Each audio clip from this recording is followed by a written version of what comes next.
Imperialism and World Economy. By Nikolai Bukharin. Author of Historical Materialism, The Economic Theory of the Leisure Class, etc. With an introduction by V.I. Lenin. Part I. World Economy and the Process of Internationalization of Capital. Chapter I. World Economy defined 17. I. Imperialism as a problem of world economy. 2. International division of labor as a case of social division of labor. 3. Natural and social prerequisites for international division of labor. 4. International exchange of commodities as a necessary and regular process. 5. The world market of commodities. 6. The world market of money capital. 7. World economy as a system of production relations. 8. Various forms of establishing production relations. 9. Social economy in general and world economy. Chapter 2. Growth of world economy 28. I. Extensive and intensive growth of world economy. 2. Growth of productive forces of world economy, technique. 3. Production of coal, iron ore, cast iron, copper, gold. 4. Production of other goods. Transport industry, roads, ocean transport, telegraph and ocean cables. 6. Growth of foreign trade. 7. Migration. 8. Movement of capital and its forms, g.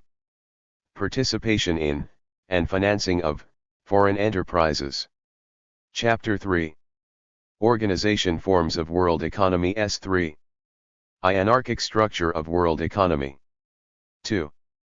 International syndicates and cartels. 3. International trusts. 4. International bank syndicates. Nature of international, purely capitalist organizations. 6. Internationalization of economic life and internationalization of capitalist interests. 5. 6. Contents. Part 2. World economy and the process of nationalization of capital. Page.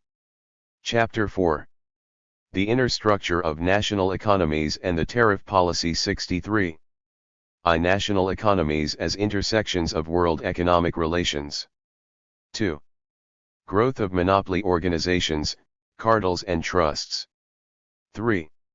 Vertical concentration, combined enterprises. 4. Role of the banks. Transformation of capital into finance capital. 5. Banks and vertical concentration. 6. State and communal enterprises. 7. The system as a whole. 8. The tariff policy of finance capital, and capitalist expansion. Chapter V. World sales markets and changed sales conditions 81. I. Mass production and overstepping of state boundaries. 2. Price formation under conditions of exchange between countries with different economic structures, and formation of super profit. 3. Colonial policy of great powers, and division of the world. 4. Tariff policy of powers, and sales markets. J. Sharpening of competition in world sales market, and capitalist expansion. Chapter 6. World market for raw materials, and change in the conditions of purchasing materials 89. 1. Disproportion between parts of social production. 2. Monopoly ownership of land, and growth of disproportion between industry and agriculture. 3. Dearth of raw materials and contraction of the market for raw materials. 4. Sharpening of competition in the world market for raw materials and capitalist expansion. Chapter 7. World movement of capital, and change in the economic forms of international connections. 96/1. Overproduction of capital and its growth. 2. Moving forces of capital export. 3. Cartels and capital export. 4. Capital export and loans. S. Capital export and commercial treaties. 6. Capital export and commodity export. 7. Sharpening of competition for capital investment spheres, capitalist expansion. Chapter 8. World economy and the national state. 104. I. Reproduction of world capital and the roots of capitalist expansion. 2. Overproduction of industrial goods, underproduction. Contents 7. Page of agricultural products, and overproduction of capital as three facets of the same phenomenon. 3. Conflict between world economy and the limitations of the national state. 4. Imperialism as the policy of finance capital. 5. Ideology of imperialism. Part 3. Imperialism as the reproduction of capitalist competition on a larger scale. Chapter 9. Imperialism as an historic category. No. I. The vulgar understanding of imperialism. 2. Role of politics in social life. 3. Methodology of classification in social sciences. 4. Epoch of finance capital as historic category. 5. Imperialism is historic category. Chapter X. Reproduction of the processes of concentration and centralization of capital on a world scale. 116. I. Concentration of capital in single enterprises, concentration of capital in trusts, concentration of capital in organized national economies. 2. Centralization of capital. 3. Struggle between individual enterprises, struggle between trusts, struggle between state capitalist trusts. 4. Present-day capitalist expansion as a case of capital centralization, absorption of similar structures, absorption of agrarian regions. Chapter 11. Means of competitive struggle, and state power. 122. I. Means of struggle between individually owned enterprises. 2. Means of struggle between trusts. 3. Means of struggle between state capitalist trusts. 4. Economic significance of state power. 5. Militarism. 6. Change in the structure of state power. Part 4. The future of imperialism and world economy. Chapter 12. Necessity of imperialism, and ultra-imperialism, 130. I. Conception of historic necessity and practical Marxism, historic necessity of imperialism. 2. The economic approach to the problem of ultra-imperialism, abstract economic possibility of a world trust. 3. Concrete prognosis, economic conditions under which trusts are formed, and their stability, internationalization and nationalization of capitalist interests, what imperialist policies means to the bourgeoisie. 4. Overcoming of imperialism and condition under which this overcoming is possible. Chapter 13. War and economic evolution. 144. 1. Change in economic relations among state capitalist trusts. 2. World economy and economic autarky. 3. Change in the inner structure of state capitalist trusts. 4.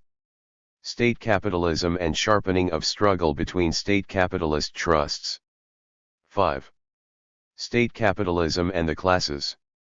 Chapter 14. World economy and proletarian socialism. 161. I. The capitalist and the worker as opposite poles of social relations. 2. Class antagonism of interests, and their relative solidarity. 3. Lasting interests and interests of the moment. 4. The so-called patriarchal relations between labor and capital. 5. The working class and the bourgeois state. 6. The working class and the imperialist politics of the bourgeois state. 7. The working class and the war. L8.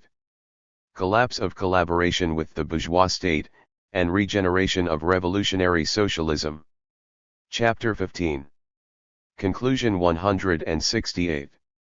Index 171. Introduction **. By V. I. Lenin. The importance and timeliness of the topic treated in the work of N. I. Bukharin require no particular elucidation. The problem of imperialism is not only a most essential one, but, we may say, it is the most essential problem in that realm of economic science which examines the changing forms of capitalism in recent times. Everyone interested not only in economics but in any sphere of present-day social life must acquaint himself with the facts relating to this problem, as presented by the author in such detail on the basis of the latest available data. Needless to say that there can be no concrete historical analysis of the present war, if that analysis does not have for its basis a full understanding of the nature of imperialism, both from its economic and political aspects.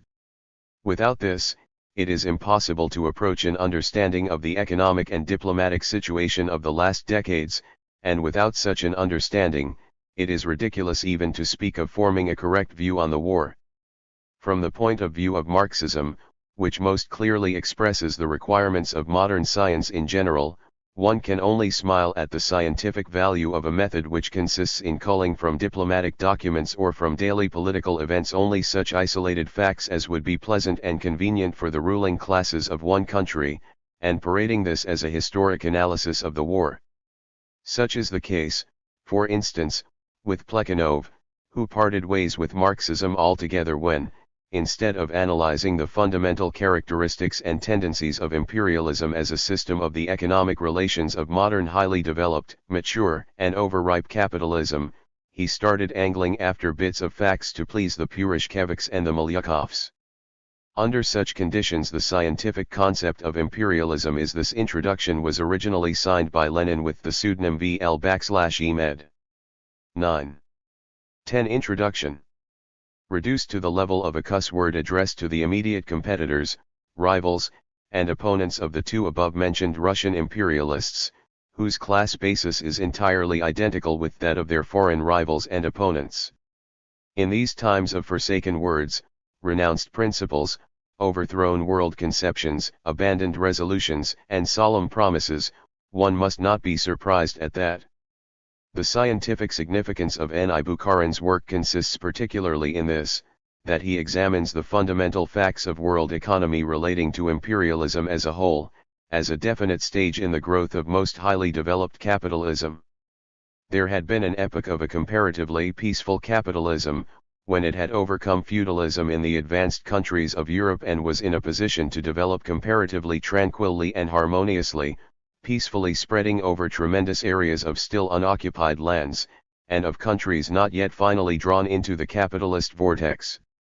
Of course, even in that epoch, marked approximately by the years 1871 and 1914, peaceful capitalism created conditions of life that were very far from being really peaceful both in the military and in a general class sense. For 9/10 of the population of the advanced countries, for hundreds of millions of peoples in the colonies and in the backward countries, this epoch was not one of peace but of oppression, tortures, horrors that seemed the more terrifying since they appeared to be without end. This epoch has gone forever. It has been followed by a new epoch, comparatively more impetuous, full of abrupt changes, catastrophes, conflicts, an epoch that no longer appears to the toiling masses as horror without end but is an end full of horrors. It is highly important to have in mind that this change was caused by nothing but the direct development, growth, continuation of the deep-seated and fundamental tendencies of capitalism and production of commodities in general. The growth of commodity exchange, the growth of large-scale production are fundamental tendencies observable for centuries throughout the whole world. At a certain stage in the development of exchange, at a certain stage in the growth of large-scale production, namely, at the stage that was reached AP. Introduction 11. Approximately at the end of the 19th and the beginning of the 20th centuries, commodity exchange had created such an internationalization of economic relations, and such an internationalization of capital, accompanied by such a vast increase in large-scale production, that free competition began to be replaced by monopoly. The prevailing TJ-ES were no longer enterprises freely competing inside the country and through intercourse between countries, but monopoly alliances of entrepreneurs, trusts. The typical ruler of the world became finance capital, a power that is peculiarly mobile and flexible, peculiarly intertwined at home and internationally, peculiarly devoid of individuality and divorced from the immediate processes of production, peculiarly easy to concentrate, a power that has already made peculiarly large strides on the road of concentration, so that literally several hundred billionaires and millionaires hold in their hands the fate of the whole world. Reasoning theoretically and in the abstract, one may arrive at the conclusion reached by Koski, that the time is not far off when those magnates of capital will unite into one world trust which would replace the rivalries and the struggle of nationally limited finance capital by an internationally united finance capital. Such a conclusion, however, is just as abstract, simplified, and incorrect as an analogous conclusion, arrived at by our Struvists and economists of the 90s of the last century. The latter, proceeding from the progressive nature of capitalism, from its inevitability, from its final victory in Russia, at times became apologetic, at times became non-political, at times even pre-strike pure and simple. There are indications that the Undies 12 Introduction. Pute progressiveness of capitalism, compare H with the semi-Philistine paradise of free competition, and the inevitability of imperialism with its final victory over peaceful capital in the advanced countries of the world, may at present lead to political and non-political errors and misadventures no less numerous or varied. Particularly as regards Koski, his open break with Marxism has led him, not to reject or forget politics, nor to skim over the numerous and varied political conflicts, convulsions, and transformations that particularly characterize the imperialist epoch, nor to become an apologist of imperialism, but to dream about a peaceful capitalism. Peaceful capitalism has been replaced by unpeaceful, militant, catastrophic imperialism. This Koski is compelled to admit, for he admitted it as early as 1909 in a special work in which he drew sound conclusions as a Marxist for the last time. If it is thus impossible simply, directly, and bluntly to dream of going from imperialism back to peaceful capitalism, is it not possible to give those essentially petty bourgeois dreams the appearance of innocent contemplations regarding peaceful ultra-imperialism? If the name of ultra-imperialism is given to an international unification of national imperialisms which would be able to eliminate the most unpleasant, the most disturbing and distasteful conflicts such as wars, political convulsions, etc., which the petty bourgeois is so much afraid of, then why not turn away from the present epoch of imperialism that has already arrived, the epoch that stares one in the face, that is full of all sorts of conflicts and catastrophes?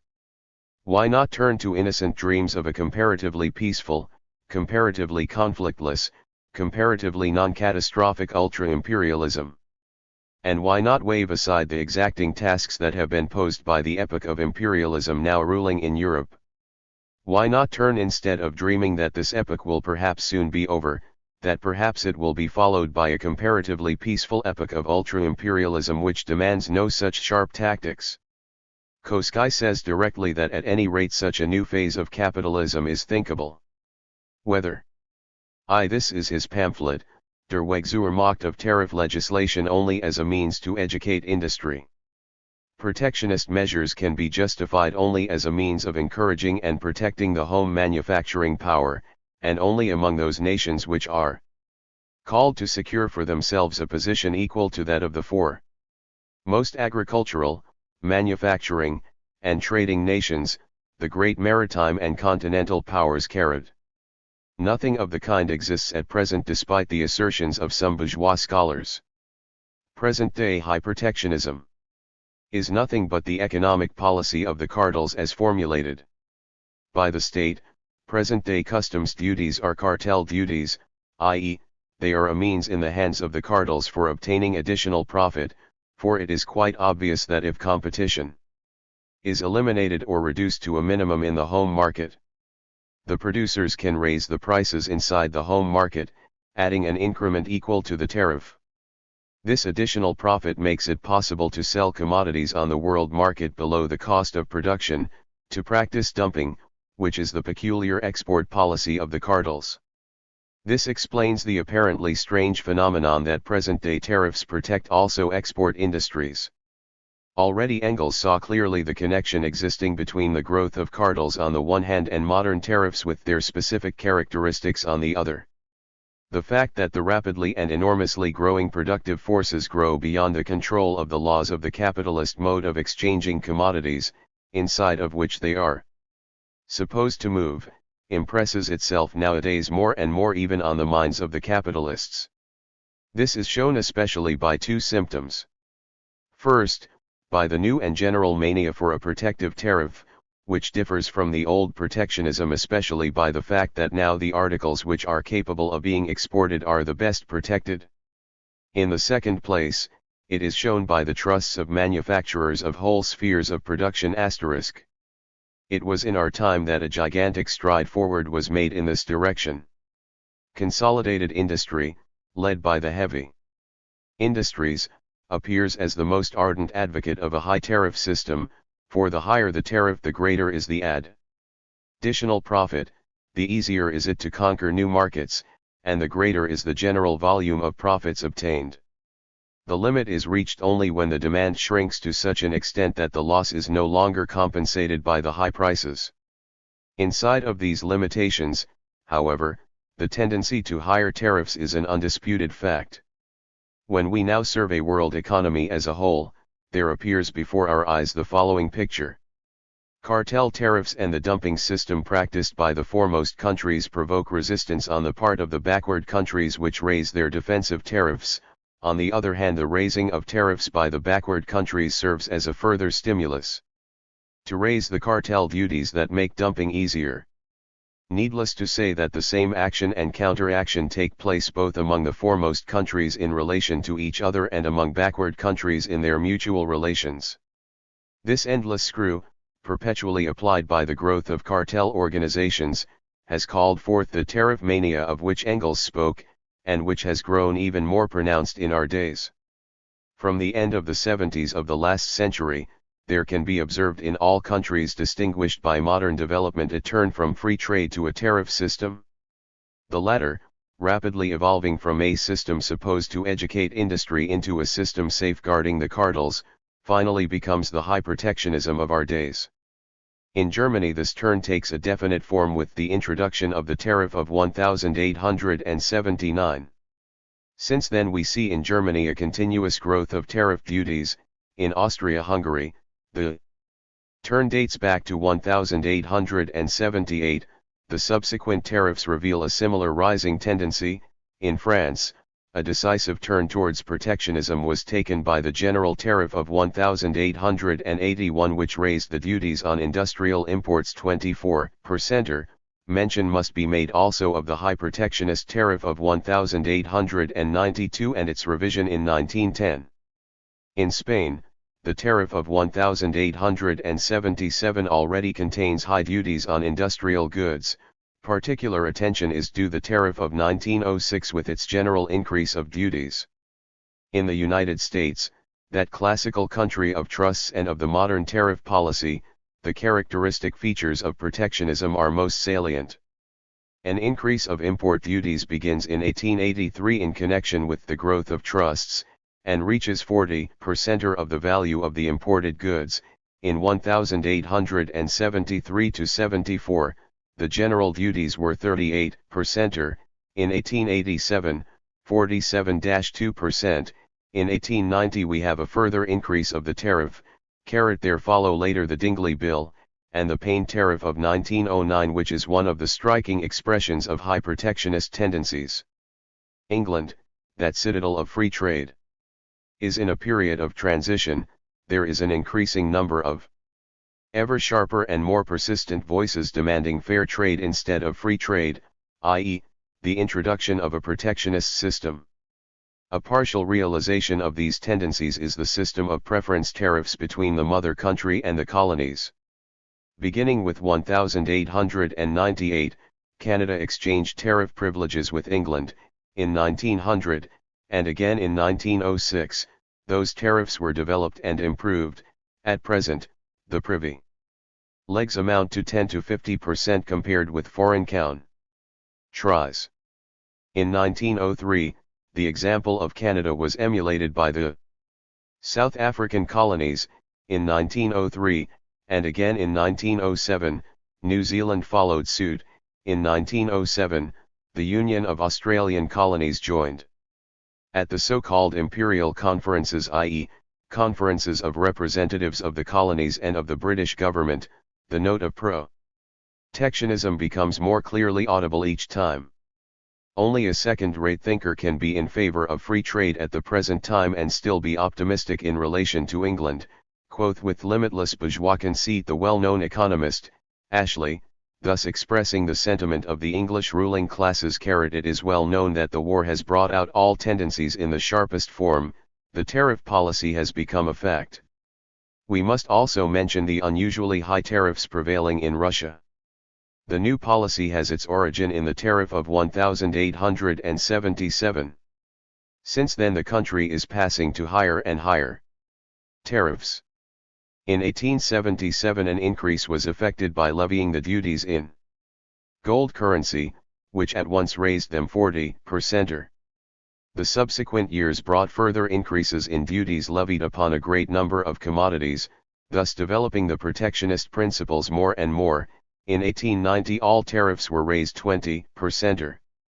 The movement culminates in the extremely protectionist tariff of 1891, in which the duties levied upon many commodities were increased 100 to 300% and even more above the duties of 1868 *Rs-N.B.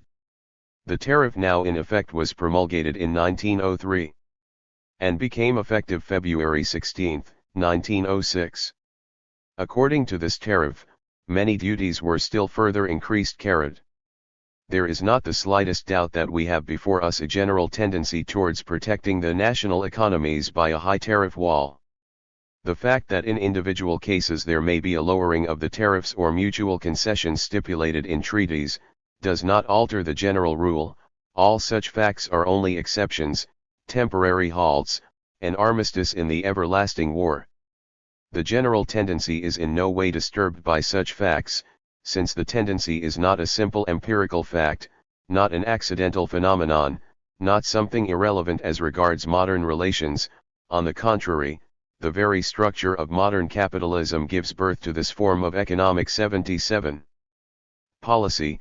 Together with that structure it comes into being, and together with it it will fall. The important economic part now played by tariffs brings about also the aggressive character of the policy of modern capitalism. Indeed, it is due to the tariffs that monopoly organizations gather additional profit, to be utilized also as export premiums in the struggle for markets. This additional profit may grow, generally speaking, in two ways. First, through more intensive selling inside the limits of the existing state territory. Second, through the growth of the latter. As regards the former, there is an obstacle here in the shape of market capacity. One cannot imagine that the big bourgeoisie would begin to increase the share of the working class, in order thus to drag itself out of the mire by the hair. Cunning businessmen that they are, they prefer to follow the other way, the way of enlarging economic territory.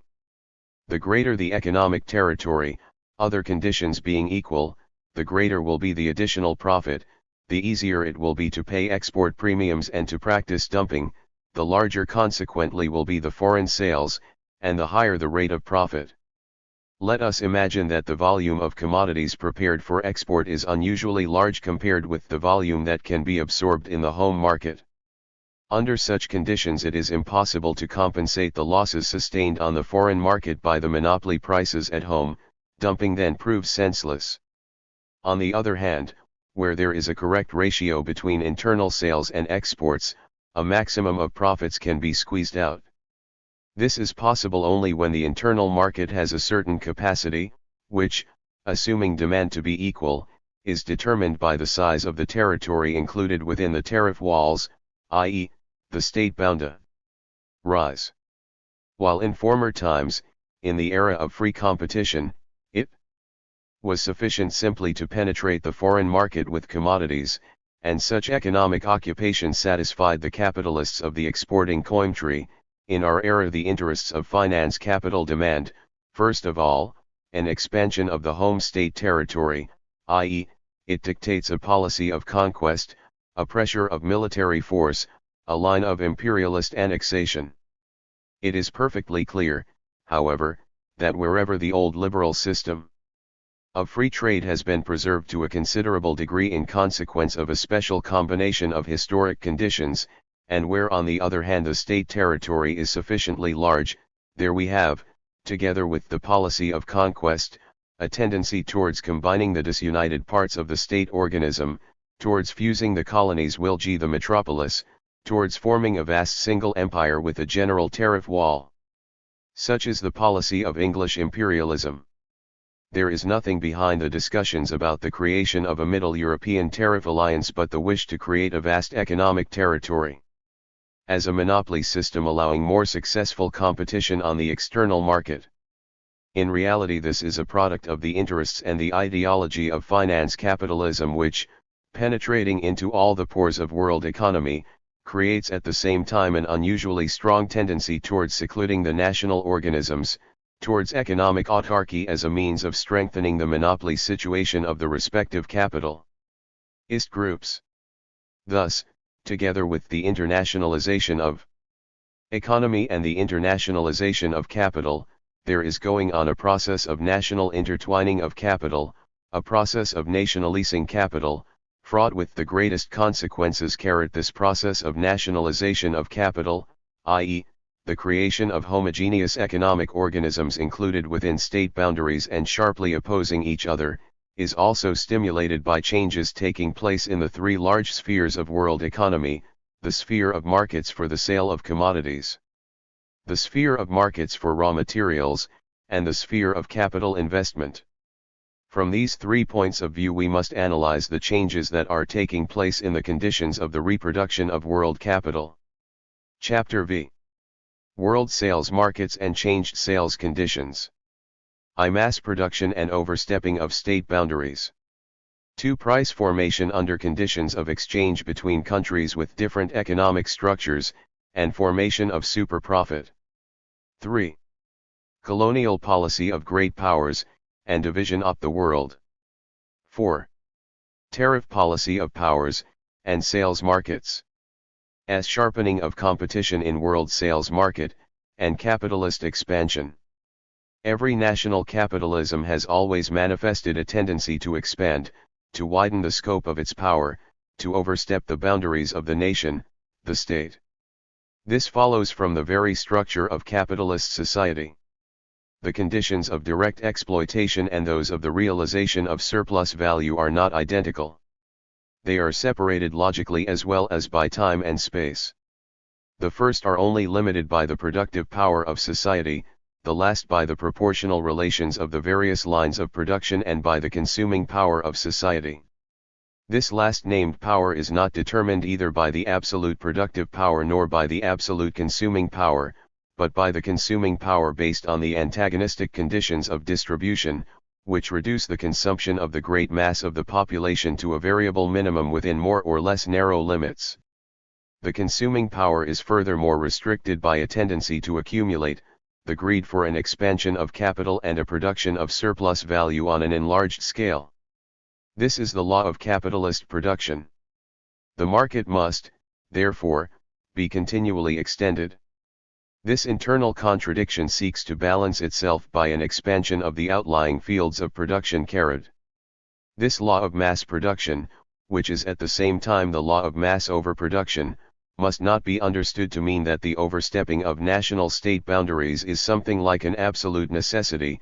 This necessity is created in the process of profit formation, and the amount of the profit serves as the regulating principle of the whole movement. The amount of the profit depends upon the mass of commodities and the amount of profit accruing to one commodity unit, which amount is equal to the selling price minus production cost. If we use for the volume of commodities the letter V, for the price of a commodity unit the letter P, and for the cost of production per unit of commodity the letter C, we find that the sum total of the profit is expressed by the formula V. The smaller the production cost, the larger will be the profits per unit of commodity, and, assuming the sales market to be stationary or growing, the larger will be the volume of profit.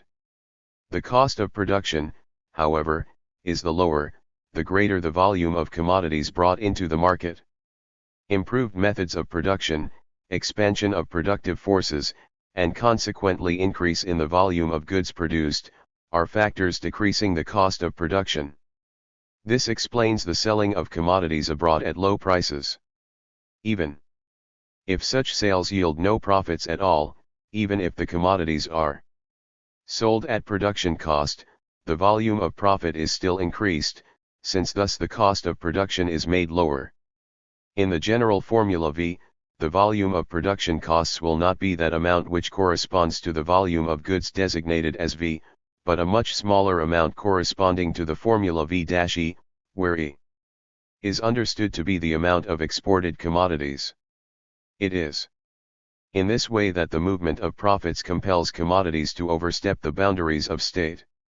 The very same regulating principle of capitalism, rate of profit, acts in still another way. We have in mind the formation of super-profit under the conditions of commodity exchange between countries having different economic structures. Even in the epoch of commercial capital, this process of the formation of additional profit is perfectly clear. So long as merchants' capital promotes the exchange of products between undeveloped societies, commercial profit does not only assume the shape of outbargaining and cheating, but also arises largely from these methods.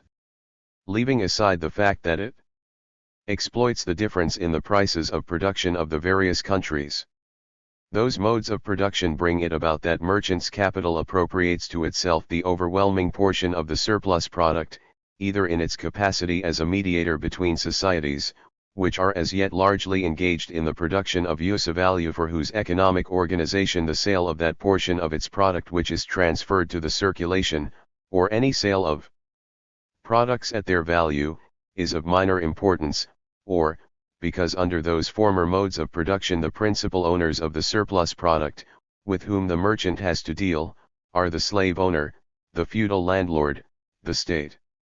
And they represent the wealth and luxury carried. In these conditions outbargaining and cheating were able to play such an important part because the process of exchange was irregular, because it was not the necessary process of metabolism in a society with a worldwide division of labor. On the contrary, it was a more or less accidental phenomenon. However, additional profit is obtained also at a time when the international exchange of commodities already becomes a regularly recurring moment in the reproduction of world capital. Marx gave a complete explanation of the economic nature of the super-profit in the following statements. Capitals invested in foreign trade are in a position to yield a higher rate of profit, because, in the first place, they come in competition with commodities produced in other countries with lesser facilities of production, so that an advanced country is enabled to sell its goods above their value even when it sells them cheaper than the competing countries. To the extent that the labor of the advanced countries is here exploited as labor of a higher specific weight, the rate of profit rises, because labor which has not been paid as being of a higher quality is sold as such. The same condition may obtain in the relations with a certain country, into which commodities are exported or from which commodities are imported. This country may offer more materialist labor in goods than it receives, and yet it may receive in return commodities cheaper than it could produce them. In the same way, a manufacturer, who exploits a new invention before it has become general, undersells his competitors and yet sells his commodities above their individual values, that is to say, he exploits the specifically higher productive power of the labor employed by him as surplus value. By this means he secures a surplus profit. On the other hand, capitals invested in colonies, etc., may yield a higher rate of profit for the simple reason that the rate of profit is higher there on account of the backward development, and for the added reason that slaves, coolies, etc., permit a better exploitation of labor. We see no reason why these higher rates of profit realized by capitals invested in certain lines and sent home by them should not enter as elements into the average rate of profit and tend to keep it to that extent. Marx, proceeding from the theory of labor value, gives here an explanation of super profits. From this point of view, additional profit has its source in the difference between the social value of the goods and their individual value. Furthermore, Marx foresaw and explained cases where a certain fixation of additional profit goes on, namely when a certain territory is dominated by monopoly organizations, cases that are particularly important in our times. It is thus obvious that not the impossibility of doing business at home, but the race for higher rates of profit is the motive power of world capitalism. Even present-day capitalist plethora is no absolute limit. A lower rate of profit drives commodities and capital further and further from their home. This process is going on simultaneously in various sections of world economy. The capitalists of various national economies clash here as competitors, and the more vigorous the expansion of the productive forces of world capitalism, the more intensive the growth of foreign trade, the sharper is the competitive struggle. During the last decades, quantitative changes of such magnitude have taken place in this realm that the very quality of the phenomenon has assumed a new form. Those changes proceed, so to speak, from two ends. On the one hand, the process of mass production is becoming extremely accelerated, i.e., the volume of commodities seeking for a foreign market is increasing, a phenomenon highly characteristic of recent times. On the other hand, the free market, i.e., that section of it which has not been seized by the great power monopolies, becomes ever narrower. Moved by the requirements of home capital, the great powers very quickly subjugated the free territories. Beginning from 1870 to 1880, the process of territorial acquisitions went on at a feverish tempo. For our purposes it is sufficient to give a brief account of the results of the colonial policy, which has become a veritable mania of all modern capitalist states. England, a country with a vast state territory, has, after 1870, succeeded in annexing a whole series of new territories: Baluchistan, Burma, Cyprus, British North Borneo, Weihaiwei, the territories adjoining Hong Kong in Asia. It increased the Straits settlements, it took Khao under its protectorate, it acquired the Sinai Peninsula, etc., it annexed some islands in Australia, also the southeastern part of New Guinea, the major portion of the Solomon Islands, and the Tonga Islands. In Africa, where competition and seizures were going on with particular intensity, England acquired Egypt, the Egyptian part of Sudan with Uganda, British East Africa, British Somali, Zanzibar, and Pemba. In southern Africa, the two Boer republics, Rhodesia, British Central Africa. In western Africa, outside of increasing the former colonies, it occupied Nigeria. Such were the successes of England. France acted no less successfully. Beginning with 1870, we witness an actual colonial regeneration. The Third Republic placed Annam under its protectorate, it conquered Tonkin, it annexed Laos, it extended a French protectorate over Tunis and the Comoro Islands, it occupied Madagascar. It increased its possessions in Sahara, Sudan, Guinea, the Ivory Coast, Dagombe, the Somali coast, out of all proportions, and it founded a new France extending from the Atlantic Ocean and Congo to Lake Chad. By the end of the 19th century, the area of the French colonies was 19 times the area of France proper. German imperialism appeared later in the arena, but it made haste to regain lost time. The beginning of Germany's colonial policy dates back to 1884. It conquered southwestern Africa, Cameroon, Togoland, East Africa, it acquired New Guinea and a number of islands. In 1897 it seized Kyoko, it made ready-to-grab sections of Turkey and Asia Minor, all this evolution being accomplished with feverish haste. As to the Russian colonial policy, we wish to remind the readers of the conquest of Central Asia, of the Russian policy in Manchuria and Mongolia, and lately in Persia, the latter being accomplished with the aid of England. The same policies are pursued also by countries in other hemispheres, the most important of which are the United States and Japan. In consequence of this division of free lands, and with them, to a large extent, of free markets, world competition among the national capitalist groups was bound to become exceedingly sharpened. The present distribution of territories and populations is illustrated by the following table. Colonial possessions of the great powers. Thus between 1876 and 1914 the great powers acquired about 25 million square kilometers of colonial lands, in area twice the size of Europe. All the world is divided among the economies of the great nations. This explains why competition is becoming unbelievably sharp, why the pressure of capitalist expansion on the remaining free lands increases in the same ratio as the chances for a grandiose free-for-all among the large capitalist powers. The tariffs only tend to increase such chances. The tariffs are barriers that stand in the way of the import of commodities. They can be overcome in one way only, through press. Sure, through the use of force. Tariff wars are sometimes practiced, as a preliminary, i.e., rates are increased in order to extort concessions. Such tariff wars, for instance, were waged by Austria-Hungary against Romania, Serbia, Montenegro, by Germany against Russia, Spain and Canada, by France against Italy and Switzerland, etc. The quicker the free markets are distributed, the quicker are they included within the tariff walls, and the more ferocious competition becomes, the sharper are the tariff clashes between great powers. Tariff wars, however, are only partial sorties, they are only a sort of testing the ground. In the long run the conflict is solved by the interrelation of real forces, i.e., by the force of arms. Thus the race for sales markets inevitably creates conflicts between the national groups of capital.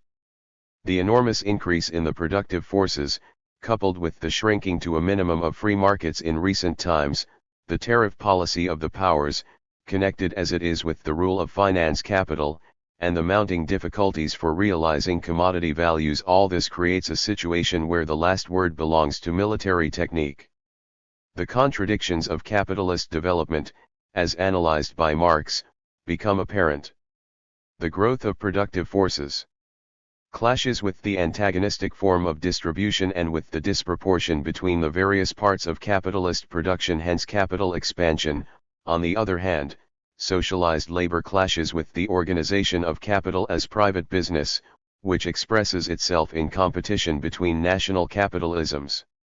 Equilibrium and a harmonious development of all parts of the social mechanism are lacking, in recent times.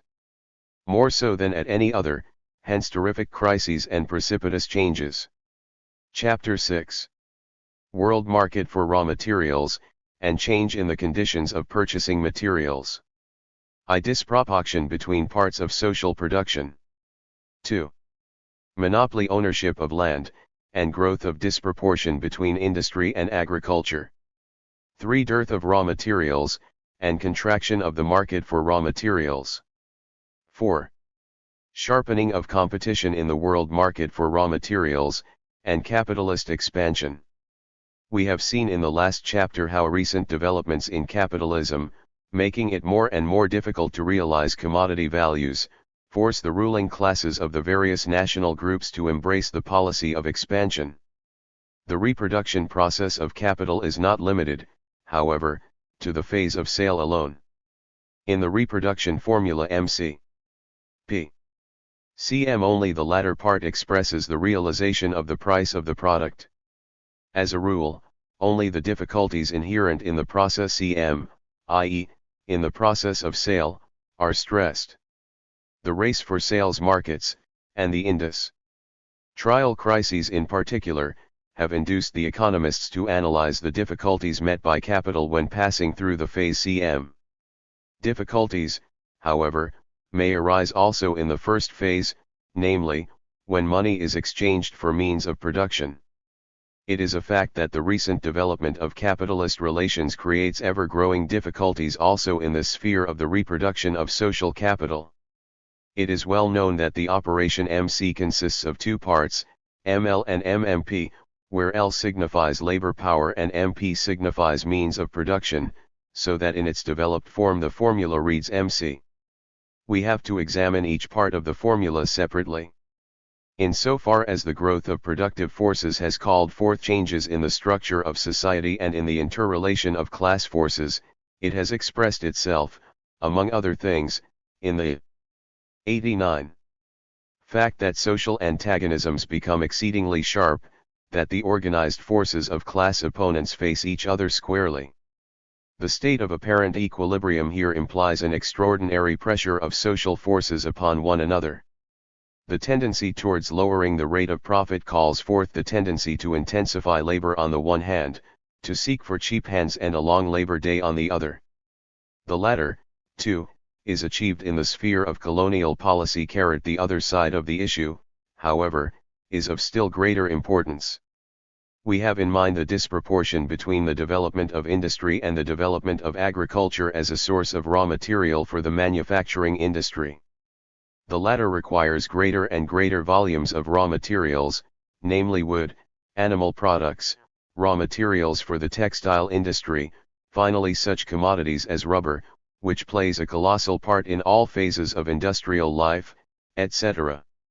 The development of agriculture, however, does not keep pace with the impetuous development of industry, hence, as a fundamental fact, the high prices which have become an international phenomenon of prime importance, particularly in the recent period of capitalist development, when the industrial process has become so rapid that even the production of agriculture on the other side of the ocean could not keep pace any longer with the demand of the foremost capitalist countries for agricultural products, and the fall of world prices was followed by their rapid rise.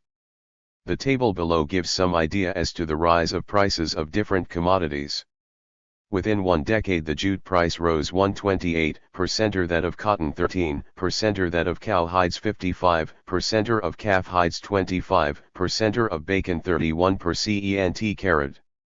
The mere legal property in land does not create any ground rent for the landlord. But it gives him the power to withdraw his land from exploitation until the economic conditions permit him to utilize it in such a way that it will yield him a surplus whenever the land is used either for agriculture proper or for other productive purposes, such as buildings, etc. He cannot increase or decrease the absolute quantity of its field of employment, but he can do so with its marketable quantity. For this reason, as Fourier has already remarked, a characteristic fact in all civilized countries is that a comparatively considerable portion of the land always remains uncultivated. Private property in land is then the barrier which does not permit any new investment of capital upon hitherto uncultivated or unrented land without levying a tax, in other words, without demanding a rent, although the land to be taken under new cultivation may belong to a class which does not produce any differential rent, and which, were it not for the intervention of private property in land, might have been cultivated at a small increase in the market price, so that the regulating market price would have netted to the cultivator of this worst soil nothing but his price of production too.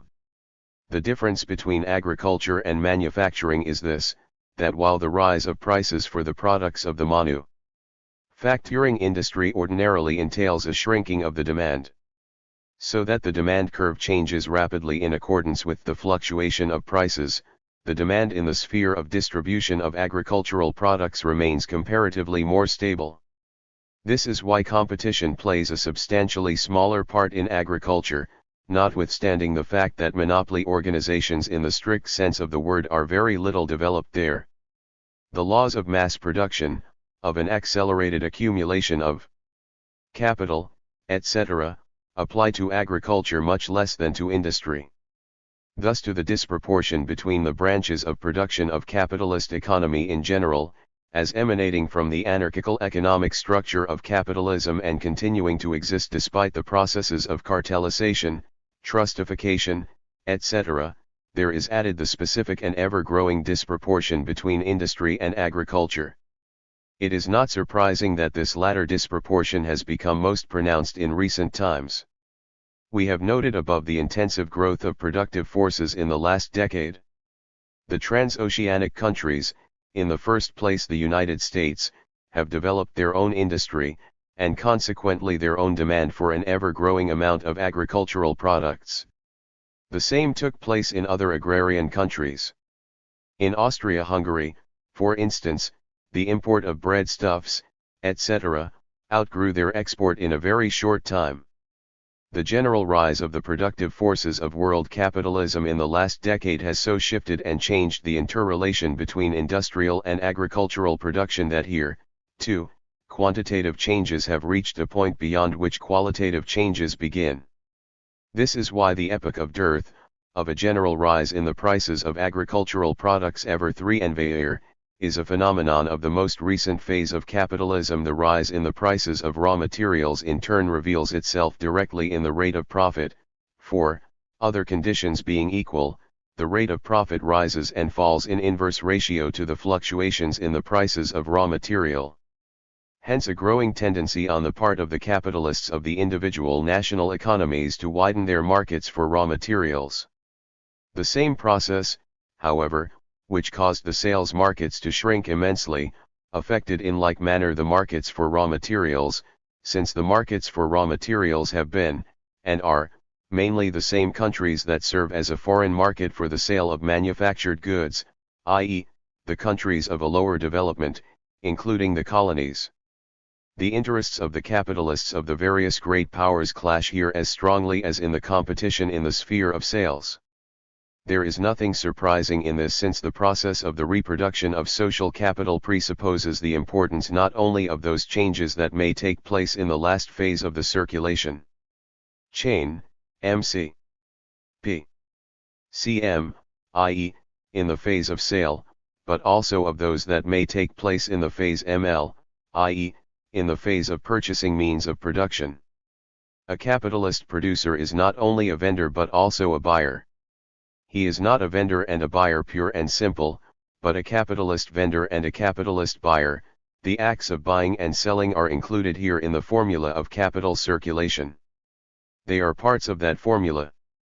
Hence it is perfectly obvious that Franz Oppenheimer's theory concerning the peaceful character of the buyer's competition and the hostile relations between vendors is entirely artificial. He takes as a basis for his argument the thesis that the vendor ordinarily brings into the market only one commodity, and that his fate is connected with that commodity alone, i.e., with its price, whereas, says Oppenheimer, the buyer is interested in a great variety of goods and their prices, and his interests depend comparatively little upon each one of those commodities, since the price of one commodity may rise while the price of the other falls, etc.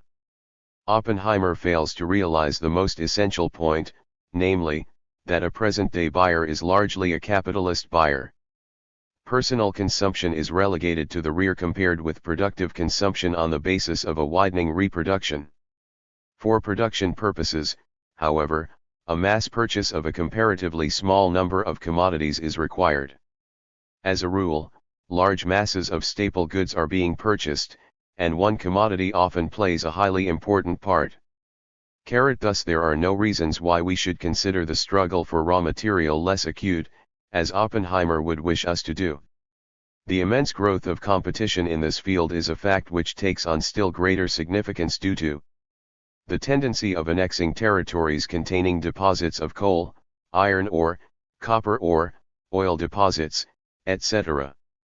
Branches of industry that play an enormous role and that depend on natural conditions, are easily monopolized, and once they have fallen into the hands of certain national groups, they are lost for the others.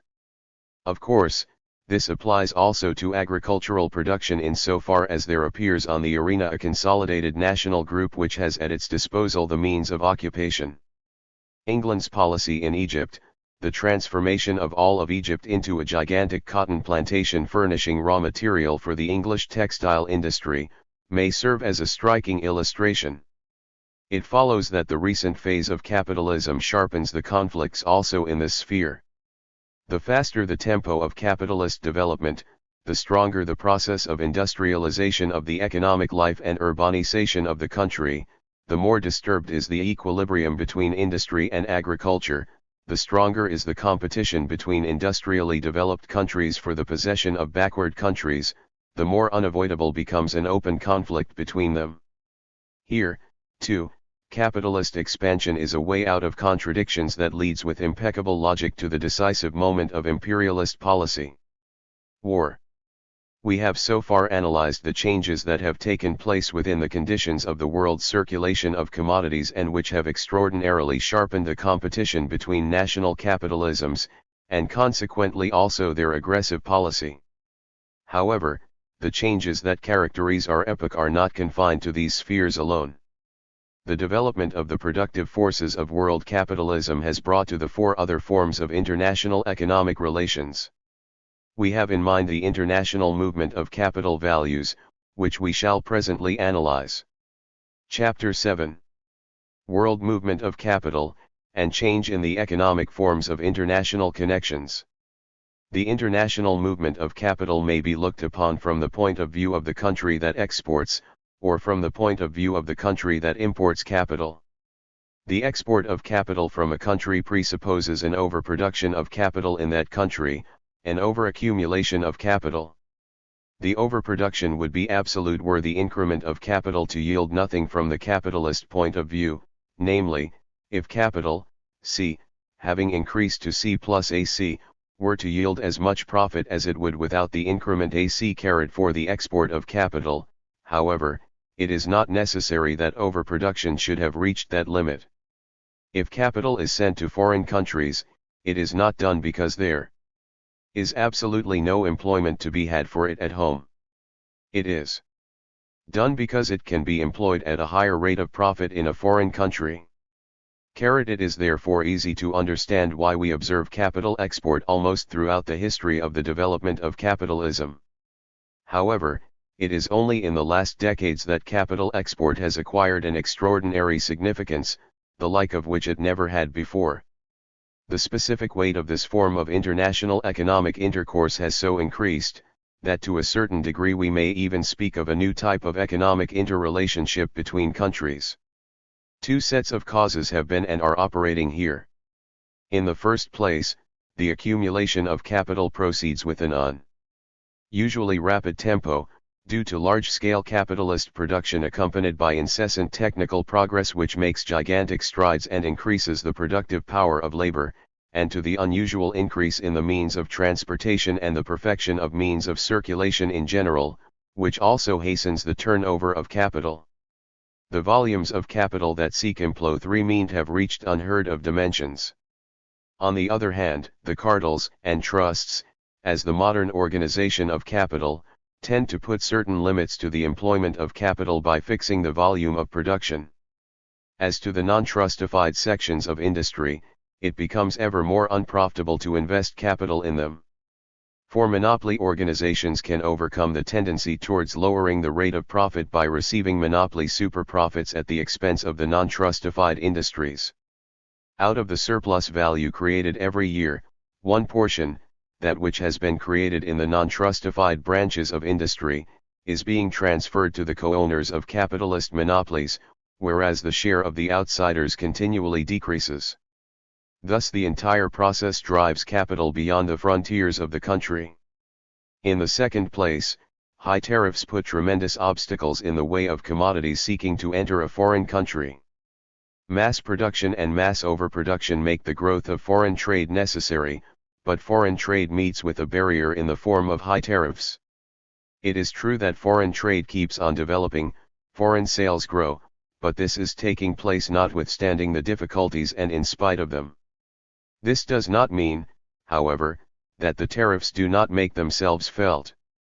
Their influence is, first of all, expressed in the rate of profit. Tariff barriers, making the export of commodities very difficult, do not interfere in any way with the export of capital.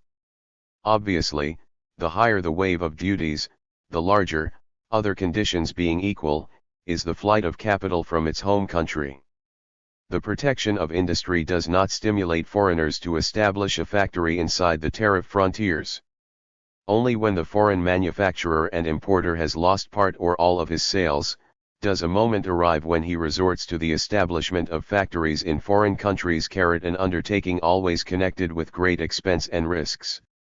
Prohibitive tariffs bringing about such consequences are contained in the McKinley and Dingley bills of the U.S. in the Russian legislation of 1877, 1881, 1885, and 1891, also in the French laws of 1881 and 1892.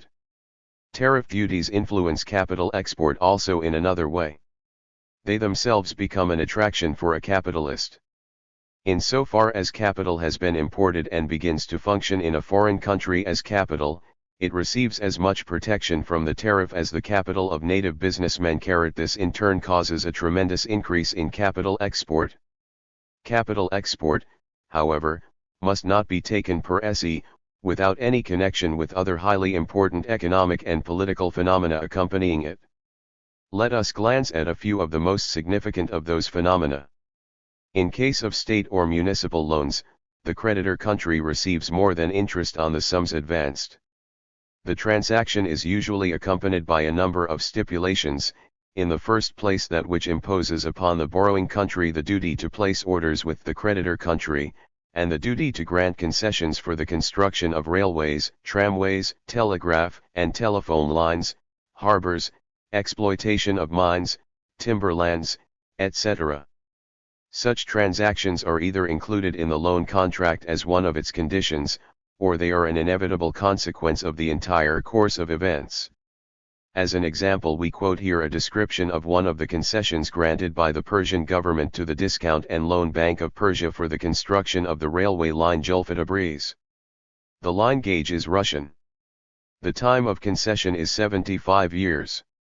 The Persian government has the option of redeeming the railroad after the expiration of 35 years, in this case it pays back all the capital that has been spent plus 5% or interest, provided the concession has yielded so much. The concession grants the bank the right to exploit coal and oil deposits within 60 versts on either side of the railroad, and also to construct branch lines leading to the mines. The bank also obtains the preference right to construct the railway line Tabriz-Kazan, and the exclusive right to construct a turnpike between the same points within 8 years, also the right to exploit coal and oil deposits within 60 versts on either side of the road. After deducting from the profits of the railroad in favor of the concessionaire 7% on all capital spent on its construction, the remaining net income is divided equally between the concessionaire and the Persian government. As to the oil and coal mines, the concessionaire pays to the Persian government 5% of the net profits obtained from them. All the concessionaire's enterprises are free of taxes and other duties for all times.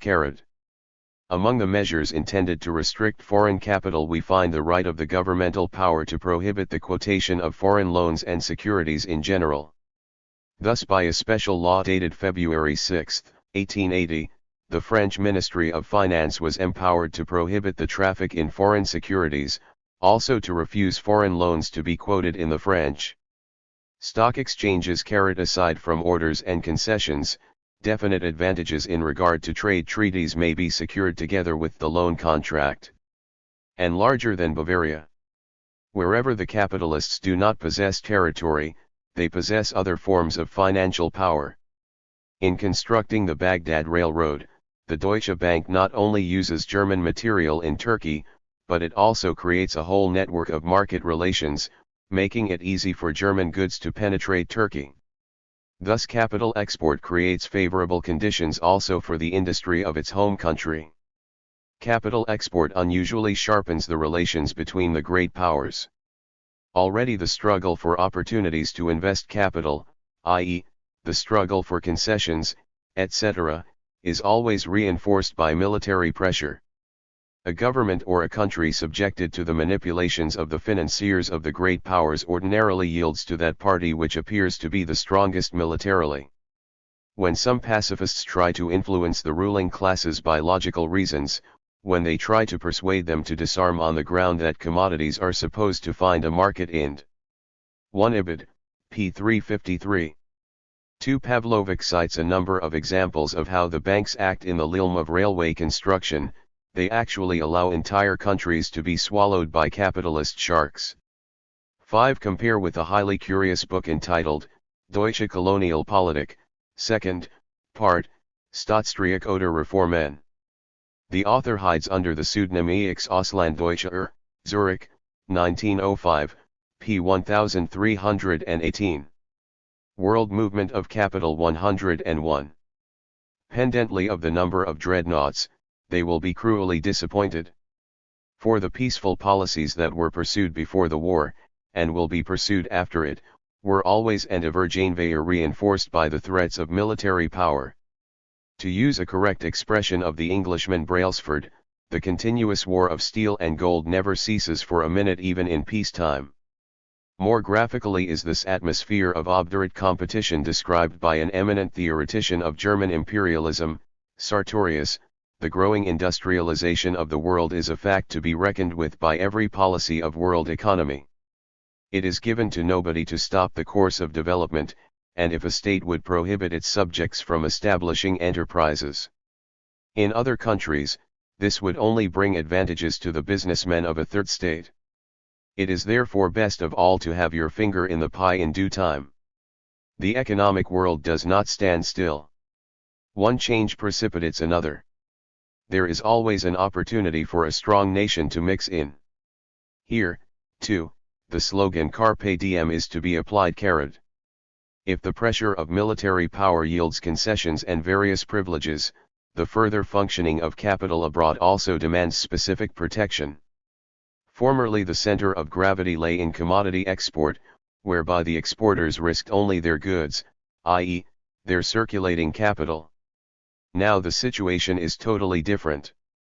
What we have in a foreign country are large sums of money, particularly of fixed capital, invested in gigantic constructions, railroads stretching over thousands of miles, very costly electric plants, large plantations, etc., etc.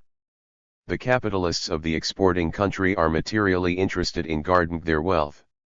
They are therefore ready to go the limit in order that they may retain the freedom of further accumulation. Where the exploited country is weak also militarily, peaceful penetration of capital very quickly turns into peaceful occupation or division, or else it entails an armed struggle between countries competing for capital investment spheres. The fate of Turkey in the light of Franco-German competition is very typical in this respect. We wish to quote, in illustration, the writings of one French and one German imperialist published long before the war. The Turkish Empire has been overrun by German hordes Germaniques, of traders and salesmen, says the Frenchman. Thus the network of German banks gradually spreads over the entire Ottoman Empire, supporting industry, seizing transport facility, competing with foreign financial institutions, in brief. Those banks, with powerful political support, strive financially to establish German influence over the entire Levant. Thus a French bourgeois expresses indignation over the German hordes. But a German bourgeois is indignant in the very same way. The French are systematically striving to make Turkey their slave debtor. Up to the present they have advanced her 2,200,000,000 francs. Of this sum, 1/2 billion was invested in railroads alone, France having constructed more railroads than any other nation. The most important Turkish harbors, like Constantinople, Salonika, Smyrna, Beirut, are in French hands. The lighthouses along the Turkish coast are in French hands. Last but not least, the most important bank of Turkey, the Ottoman Bank, operates in Constantinople entirely under French influence. Who then can escape the political consequences of such a powerful pressure of capital? French diplomacy very intensively utilizes its privileged position in Turkey, particularly in recent times. Obviously, capital export in its present volume and importance is caused by the peculiarities of economic development in recent years. Looked upon from the point of view of the spreading of the organizational forms of modern capital, capital export is nothing but a seizure and a monopolization of new spheres of capital investment by the monopoly enterprises of a great nation, or taking the process as a whole by the organized national industry, by national finance capital. Capital export is the most convenient method for the economic policy of finance groups. It subjugates new territories with the greatest ease. This is why the sharpening of competition between various states is most salient here.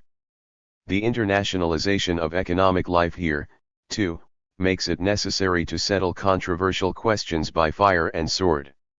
Chapter 8. World Economy and the National State. Reproduction of world capital and the roots of capitalist expansion. 2. Overproduction of industrial goods, underproduction of agricultural products, and overproduction of capital as three facets of the same phenomenon. 3. Conflict between world economy and the limitations of the national state. 4. Imperialism as the policy of finance capital. 5. Ideology of imperialism. From the point of view of the ruling circles of society, frictions and conflicts between national groups of the bourgeoisie, inevitably arising inside of present-day society, lead in their further development to war as the only solution of the problem. We have seen that those frictions and conflicts are caused by the changes that have taken place in the conditions of reproducing world capital. Capitalist society, built on a number of antagonistic elements, can maintain a relative equilibrium only at the price of painful crises. The adaptation of the various parts of the social organism to each other and to the whole can be achieved only with a colossal waste of energy, under tremendous faux phrase of this adaptation, which flow from the character of capitalist society as such, i.e., from a definite historical formulation of the development in general. We have laid bare three fundamental motives for the conquest policies of modern capitalist states: increased competition in the sales markets, in the markets of raw materials, and for the spheres of capital investment. This is what the modern development of capitalism and its transformation into finance capitalism has brought about. Those three roots of the policy of finance capitalism, however, represent in substance only three facets of the same phenomenon, namely of the conflict between the growth of productive forces on the one hand, and the national limits of the production organization on the other. 1. Indeed, overproduction of manufactured goods is at the same time underproduction of agricultural products. Underproduction of agricultural products is in this case important for us insofar as the demand on the part of industry is excessively large, i.e., insofar as there are large volumes of manufactured goods which cannot be exchanged for agricultural products, insofar as the ratio between those two branches of production has been disturbed.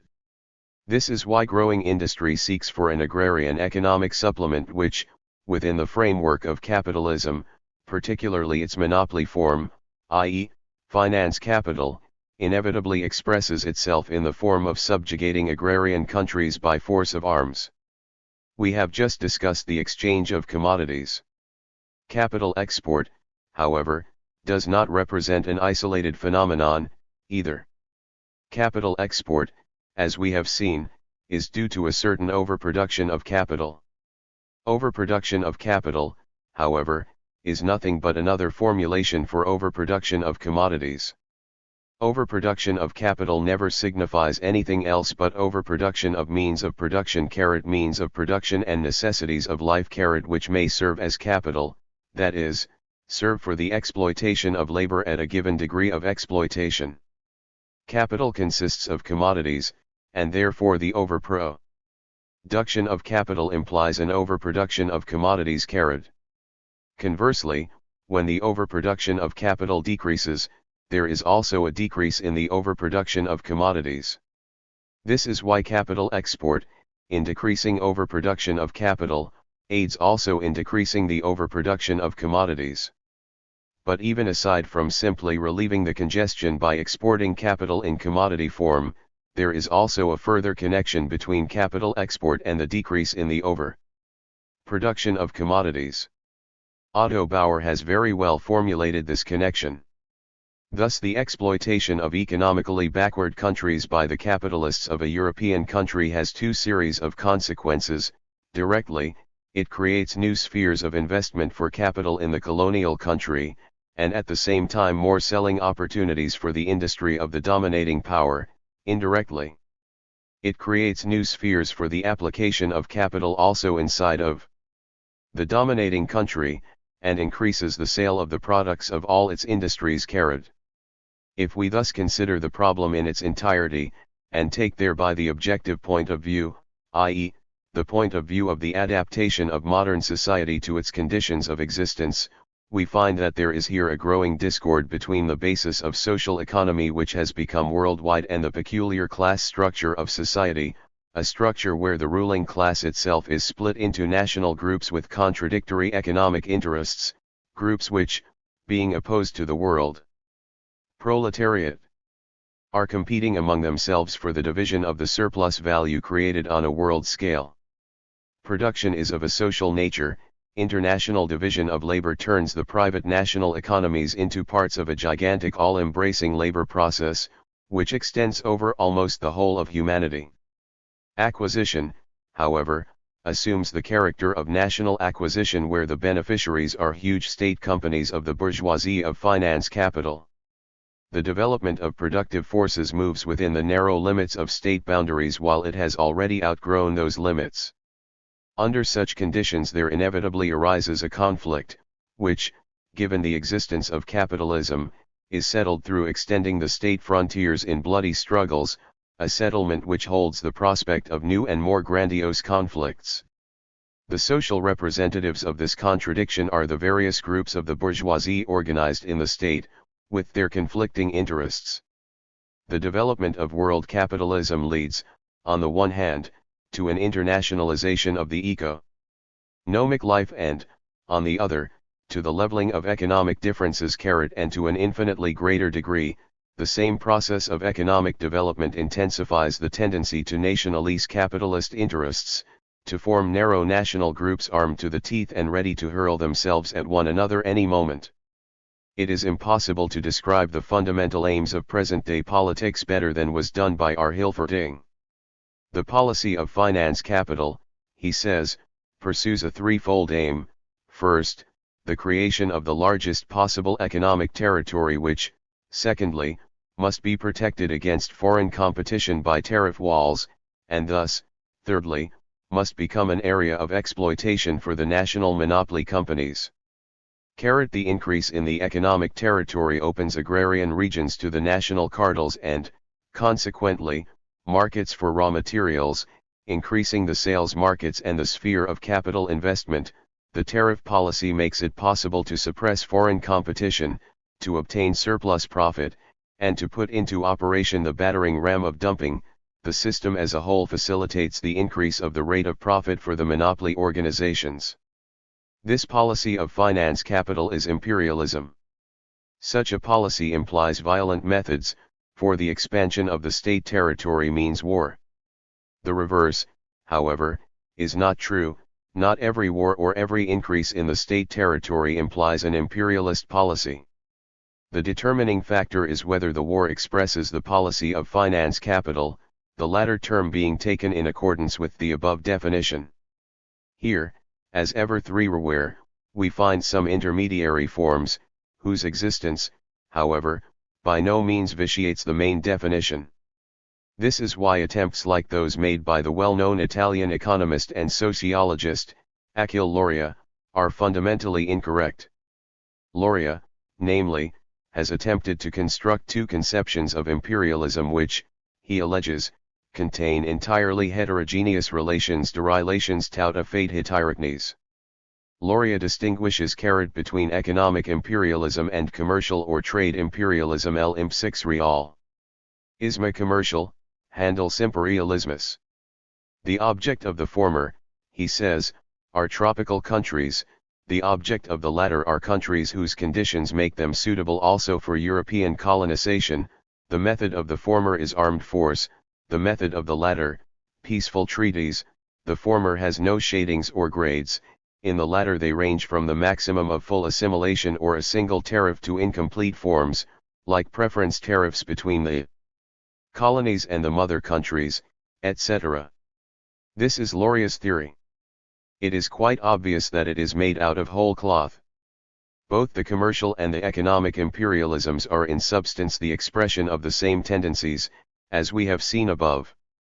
A closed ring of tariff duties, and the raising of the latter, may not result in an armed conflict immediately. They will, however, bring about such a conflict later. It is thus obvious that we cannot contrast peaceful treaties with armed forces. Neither can we assert that economic imperialism is merely of a tropical nature. The best proof is the fate of Belgium, Galicia, and the probable fate of South America, China, Turkey, and Persia. To sum up, the development of the productive forces of world capitalism has made gigantic strides in the last decades. The upper hand in the competitive struggle has everywhere been gained by large-scale production. It has consolidated the magnates of capital into an ironclad organization, which has taken possession of the entire economic life. State power has become the domain of a financial oligarchy. The latter manages production which is tied up by the banks into one knot. This process of the organization of production has proceeded from below. It has fortified itself within the framework of modem states, which have become an exact expression of the interests of finance capital. Every one of the capitalistically advanced national economies has turned into some kind of a national trust. This process of the organization of the economically advanced sections of world economy, on the other hand, has been accompanied by an extraordinary sharpening of their mutual competition. The overproduction of commodities, which is connected with the growth of large enterprises, the export policy of the cartels, and the narrowing of the sales markets in connection with the colonial and tariff policy of the capitalist powers, the growing disproportion between tremendously developed industry and backward agriculture, the gigantic growth of capital export and the economic subjugation of entire regions by national banking combines. All this has thrown into the sharpest possible relief the clash of interests between the national groups of capital. Those groups find their final argument in the force and power of the state organization, first of all in its army and navy. A mighty state military power is the last trump in the struggle of the powers. The fighting force in the world market thus depends upon the power and consolidation of the nation, upon its financial and military resources. A self-sufficient national state, and an economic unit limitlessly expending its great power until it becomes a world kingdom, a worldwide empire, such is the ideal built up by finance capital. With a steady and clear eye does it view the Babylonian confusion of peoples, and above all of them it sees its own nation. The latter is real, it lives in a powerful state, which keeps on increasing its power and grandeur, and which devotes all its forces to making them greater. In this way, the interests of the individual are subjugated to the interests of the whole, a condition without which no social ideology can live. A nation and a state that are hostile to the people are tied into one whole, and the national idea, as a motive power, is subjugated to politics.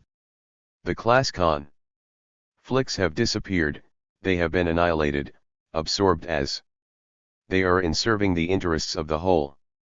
In place of the dangerous class struggle, fraught for the owners with unknown consequences, there appear the general actions of the nation which is united by one aim, the striving for national grandeur. Thus the interests of finance capital acquire a grandiose ideological formulation, every effort is made to inculcate it into the mass of workers, for, as a German imperialist has correctly remarked from his point of view, we must gain power not only over the legs of the soldiers, but also over their minds and hearts. Part 3. Imperialism as the reproduction of capitalist competition on a larger scale. Chapter 9. Imperialism as an historic category. I. The vulgar understanding of imperialism. 2. Role of politics in social life. 3. Methodology of classification in social sciences. 4. Epoch of finance capital as historic category. 5. Imperialism as historic category. In the preceding chapters we undertook to prove that imperialist policies arise only on a certain level of historic development. A number of contradictions of capitalism are here tied up into one knot, which is cut by the sword of war, only to be tied again more tightly the next moment. The policy of the ruling classes, and their ideology inevitably arising from this stage of development, must therefore be characterized as a specific phenomenon in the literature that floods the market at present, There prevail two, soi-disant, theories of imperialism. One sees in the modern policy of conquest a struggle of races. The Slavs or the Teutonic races are supposed to strive for domination, and all virtues and vices are distributed among those races according to the nationality of the author. Old and vulgar as this theory is, it persists with the tenacity of a prejudice, for it finds a very favorable soil in the growth of national self-consciousness among the ruling classes who are directly interested in utilizing the remnants of old psychological stratifications for the interest of the state organization of finance capital. A simple reference to facts shatters this theory, leaving not a single stone of the entire edifice. The Anglo-Saxons, of the same origin as the Germans, are their crudest enemies. The Bulgarians and the Serbs, pure Slavs, speaking almost the same language, find themselves on different sides of the trenches. The Poles are recruiting among themselves ardent partisans of both Austrian and Russian orientation. The same is happening with the Ukrainians, one section of whom is in sympathy with the Russians, while another is in sympathy with the Austrians. On the other hand, every one of the belligerent coalitions combines the most heterogeneous races, nationalities, tribes.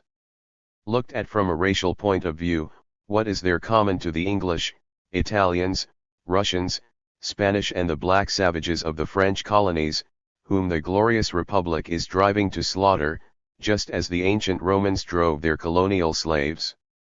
What is there common to the Germans and the Czechs, the Ukrainians and the Hungarians, the Bulgarians and the Turks who proceed together against the coalition of the Entente?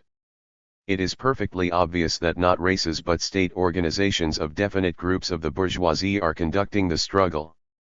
It is also perfectly obvious that one or the other grouping of the great powers is determined, not by a community of certain racial tasks, but by a community of capitalist aims at a given moment. This is why the Serbs and Bulgarians, who only recently fought together against Turkey, have now split into hostile camps. This is why England, formerly an enemy of Russia, is now exercising hegemony over it. This is why Japan keeps step with the Russian bourgeoisie, although only 10 years ago Japanese capital fought with arms in hand against Russian capital carried.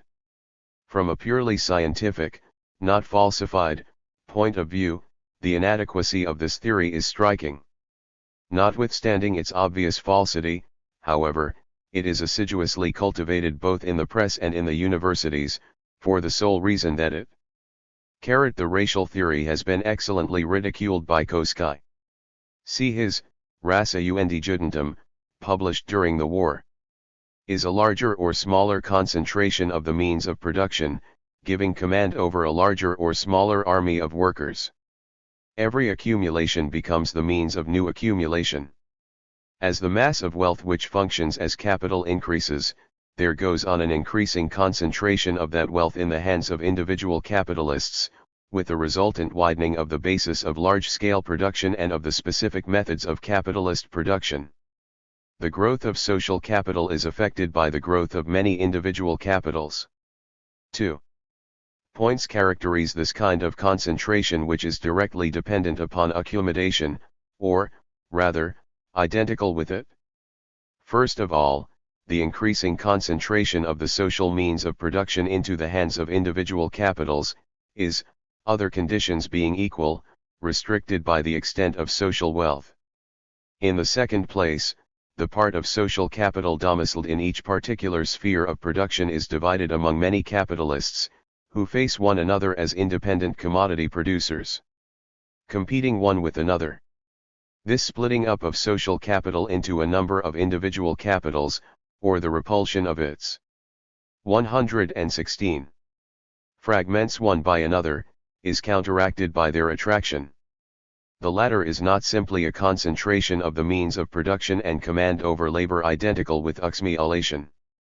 It is the concentration of already formed capitals, the destruction of their individual independence, the expropriation of capitalist by capitalist, the transformation of many small capitals into a few large ones. This process is distinguished from simple accumulation by this, that it involves nothing more than a change in the distribution of capitals that already exist and are already at work. Capital aggregates into great masses in one hand because, elsewhere, it is taken out of my hands. Here we have genuine centralization in contradistinction to accumulation and concentration. To summarize, by concentration we understand the increase of capital that is due to the capitalization of the surplus value produced by that capital. Under centralization we understand the joining together of various individual capital units which thus form a new larger unit.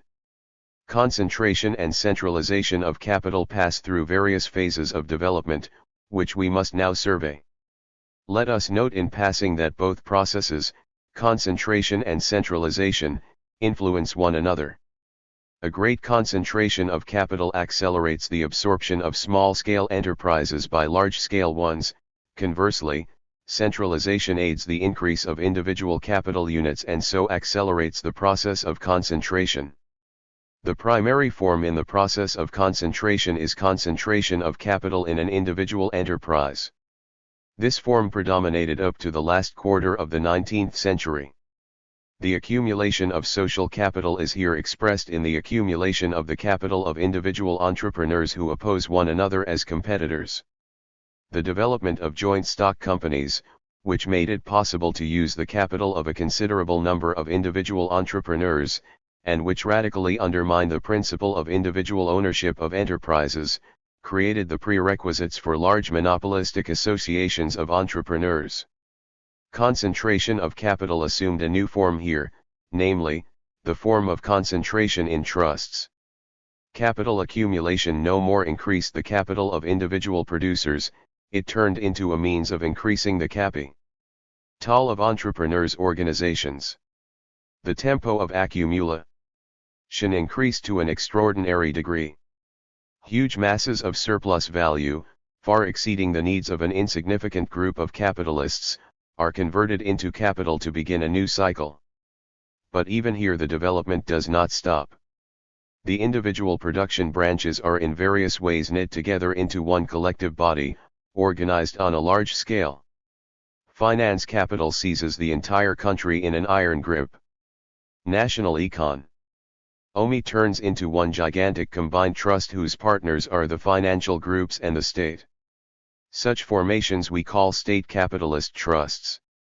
Of course, the latter formations cannot be identified with the structure of a trust in the proper sense of the word. A trust proper is a much more centralist and less anarchic organization. To a certain degree, however, particularly in comparison with the preceding phase of capitalism, the economically developed states have already advanced far towards a situation where they can be looked upon as big trust-like organizations or, as we have termed them, state capitalist trusts. We may, therefore, speak at present about the concentration of capital in state capitalist trusts as component parts of a much larger socio-economic entity, world economy. It is true that the early economists already spoke of the accumulation of capital in a country, this being one of the favorite subjects, as witnessed, for instance, by the title of Adam Smith's principal book. At that time, however, the expression had a considerably different meaning, for national economy, or the economy of a country by no means represented a collective capitalist enterprise, a single gigantic combined trust, a form largely adopted at present by the foremost capitalist countries. Parallel with the change in the forms of concentration went the change in the forms of centralization. Where individual ownership of enterprises prevailed, individual capitalists opposed one another in the competitive struggle. At that time national economy and world economy were only sum totals of those comparatively small units that were interconnected by the circulation of commodities and competed with each other mainly within national limits. The centralization process. Concentration of capital 119. Consisted in small capitalists being absorbed by large ones, in the growth of large-scale, individually owned, enterprises. With the growth of large-scale enterprises the extensive character of competition decreased more and more, the number of competitors shrank with the growth of centralization. On the other hand, the intensity of the competition increased tremendously, for the smaller number of larger enterprises began to place on the market volumes of commodities unknown in former times. Concentration and centralization of capital finally brought about the formation of trusts. Competition rose to a still higher stage. Where formerly many individually owned enterprises competed with one another, there appeared the most stubborn competition between a few gigantic capitalist combines pursuing a complicated and, to a considerable degree, calculated policy. There finally comes a time when competition ceases in an entire branch of production. But the war for dividing up the surplus value between the S5 indicates of the various branches becomes fiercer. Organizations producing manufactured goods arise against syndicates producing raw materials, and vice versa. The centralization process proceeds apace. Combines in industry and banking syndicates unite the entire national production, which assumes the form of a company of companies, thus becoming a state capitalist trust. Competition reaches the highest, the last conceivable state of development. It is now the competition of state capitalist trusts in the world market. Competition is reduced to a minimum within the boundaries of national economies, only to flare up in colossal proportions, such as would not have been possible in any of the preceding historic epochs. Of course, there existed competition between national economies, i.e., between their ruling classes, also in former times. That competition, however, was of an entirely different nature, for the inner structure of those national economies was entirely different. National economy did not appear on the arena of the world market as a homogeneous organized whole endowed with unusual economic strength. Inside of it absolutely free competition reigned. On the other hand, competition in the world market was extremely weak. All this looks entirely different now in the epoch of finance capitalism, when the center of gravity is shifted to the competition of gigantic, consolidated, and organized economic bodies possessed of a colossal fighting capacity in the world tournament of nations. Here competition holds its orgies on the greatest possible scale, and together with this, there goes on a change and a shift to a higher phase in the process of capital centralization. The absorption of small capital units by large ones, the absorption of weak trusts, the absorption even of large trusts by larger ones is relegated to the rear, and looks like child's play compared with the absorption of whole countries that are being forcibly torn away from their economic centers and included in the economic system of the victorious nation. Imperialist annexation is only a case of the general capitalist tendency towards centralization of capital, a case of its centralization on that maximum scale which corresponds to the competition of state capitalist trusts. The arena of this combat is world economy, its economic and political limits are a world trust, a single world state obedient to the finance capital of the victors who assimilate all the rest, an ideal of which even the hottest heads of former epochs never dreamed.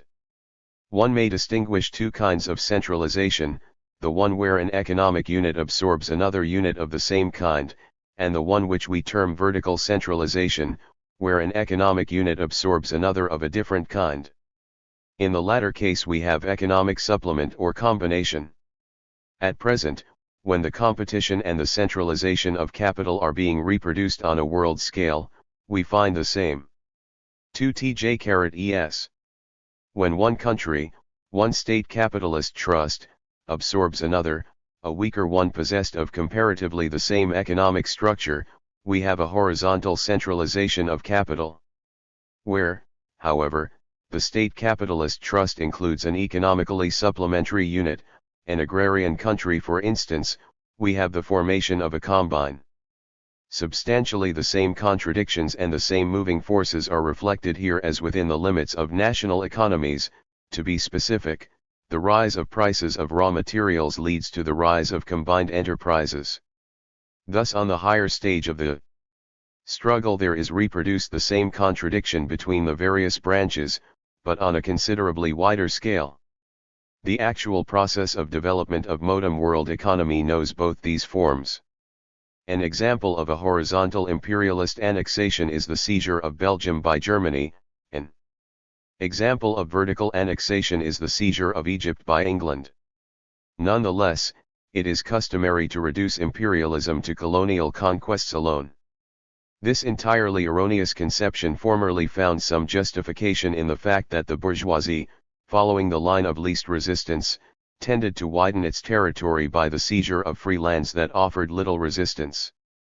Now, however, the time has come for a fundamental redivision. Just as trusts competing with one another within the boundaries of a state first grow at the expense of third persons, of outsiders, and only after having destroyed the intermediary groupings, thrust themselves against one another with particular ferocity, so the competitive struggle between state capitalist trusts first expresses itself in a struggle for free lands, for the JTTS primi occupantis, then it stages a redivision of colonies, and finally, when the struggle becomes more intense, even the territory of the home country is drawn into the process of redivision. Here, too, development proceeds along the line of least resistance, and the weakest state capitalist trusts first disappear from the face of the earth. This is the general law of capitalist production, which can fall only with the fall of capitalist production itself. Chapter 11. Means of competitive struggle, and state power. Means of struggle between individually owned entities. The growth of competition outlined in the last chapter reduces itself to the fact that the continuous elimination of competition among smaller economic units calls forth a sharper competition among large economic units. This process is accompanied by curious changes in the methods of struggle. The struggle of individually owned enterprises is usually conducted by means of low prices. Small shops sell cheaper, reducing their standards of living to a minimum. Capitalists strive to reduce the production costs by improving technique and lowering wages, etc. When the struggle among individually owned enterprises has been replaced by the struggle among trusts, the methods of struggle undergo a certain change. Low prices disappear in the home market, being replaced by high prices which facilitate the struggle in the world market. The latter is conducted by means of low prices at the expense of the high prices paid in the home market. The importance of state power grows, tariff rates, freight rates are taken advantage of, the tremendous economic power of the trusts opposing one another, both in the domestic and in the foreign market, allows them, under certain conditions, also to apply other methods. When a trust represents a large combined enterprise, when, for instance, it owns railroads, steamboats, electric power, etc., thus forming a state within a state, it can pursue a very complicated policy in regard to its competitors by regulating railroad rates, water transport rates, by establishing prices for the use of electric power, etc., etc. Of still 122. Greater significance is the closing of an access to raw materials and to the sales market, as well as the refusal of credit. The road to raw materials is usually blocked where there is a combined cartel. Raw materials produced by enterprises belonging to the cartel are not sold to outsiders as a matter of principle. As to the sales markets, here the organizations belonging to the cartel agree to buy nothing from outsiders. Moreover, this, under the pressure of the cartel, is made binding also for third persons who usually buy from the cartel. We must finally note a lowering of prices and selling at a loss to stifle the competitor. The trust here declares that it does not wish to make profit on the enterprise itself, that the struggle is conducted only to defeat the competitor, and therefore without any relation to self-cost. The lower limit is formed, not by the production costs, but by the cartel's capital power and by the strength of its credit. The question thus reduces itself to how long its members will be able to stand a struggle which, for the time being, offers them no gain. In the home market, this method is used to stamp out the final resistance of the opponent. In the foreign market it appears only as an increase of dumping. There are, however, still more striking examples of the struggle. We have in mind the struggle among the American trusts. The principles applied here went far beyond what is permissible in organized government. Criminal gangs were hired to destroy railroad tracks, to damage and blow up oil pipes. Incendiarism and murder were practiced. Governmental authorities, including entire judicial bodies, were bribed on a large scale. Spies were maintained in the camp of the competitors, etc., etc. There is a plethora of material in this respect in the history of the giant American combines when competition has finally reached its highest stage, when it has become competition between state capitalist trusts, then the use of state power, and the possibilities connected with it, begin to play a very large part. The state apparatus has always served as a tool in the hands of the ruling classes of its country, and it has always acted as their defender and protector in the world market. At no time, however, did it have the colossal importance that it has in the epoch of finance capital and imperialist politics. With the formation of state capitalist trusts, competition is being almost entirely shifted to foreign countries. Obviously, the organs of the struggle that is to be waged abroad, primarily state power, must therefore grow tremendously. The significance for capitalism of high tariffs, which increase the fighting capacity of the state capitalist trust in the world market, must increase still more. The various forms of protecting national industry become more pronounced. State orders are placed only with national firms. Income is guaranteed to all sorts of enterprises, which present great risks but are useful from a social point of view. The activities of foreigners are hampered in various ways. Whenever a question arises about changing commercial treaties, the state power of the contracting groups of capitalists appears on the scene, and the mutual relations of those states reduced in the final analysis to the relations between their military forces determine the treaty. When a loan is to be granted to one or the other country, the government, basing itself on military power, secures the highest possible rate of interest for its nationals, guarantees obligatory orders, stipulates concessions, struggles against foreign competitors. When the struggle begins for the exploitation by finance capital of a territory that has not been formally occupied by anybody, again the military power of the state decides who will possess that territory. In peaceful times the military state apparatus is hidden behind the scenes where it never stops functioning. In war times it appears on the scene most directly. The more strained the situation in the world sphere of struggle, and our epoch is characterized by the greatest intensity of competition between national groups of finance capital, the oftener an appeal is made to the mailed fist of state power. The remnants of the old laissez-faire, laissez-passer ideology disappear. The epoch of the new mercantilism, of imperialism, begins. The tendency towards imperialism combines economic phenomena with a great political power. Everything is organized on a large scale. The free play of economic forces, not so long ago highly alluring to thinkers and men of affairs, dies out. There is an ebb and flow of migrating people everywhere, and that process is supervised by the state. The new economic and social forces require powerful protection both inside the country and outside of its frontiers. For this purpose the state creates new organs, great numbers of officials and institutions. State activities are everywhere enlarged by new functions. Its influence over the facts of home life and over foreign relations becomes more multifarious. The government would not decline directly to look after the interests of its people at whatever point of the globe the interests may appear. National economy and politics are most closely interlocked. The breach between this epoch and the epoch of old liberalism, with its advocacy of free play, with its doctrine of the harmony of interests, becomes ever wider.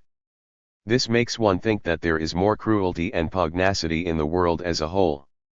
The world is more united than ever, everything is contiguous to everything, everything is influenced by everything. At the same time everybody jostles against everybody else, and deals blows right and left.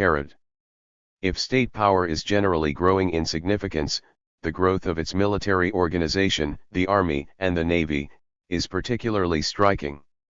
The struggle between state capitalist trusts is decided in the first place by the relation between their military forces, for the military power of the country is the last resort of the struggling national groups of capitalists.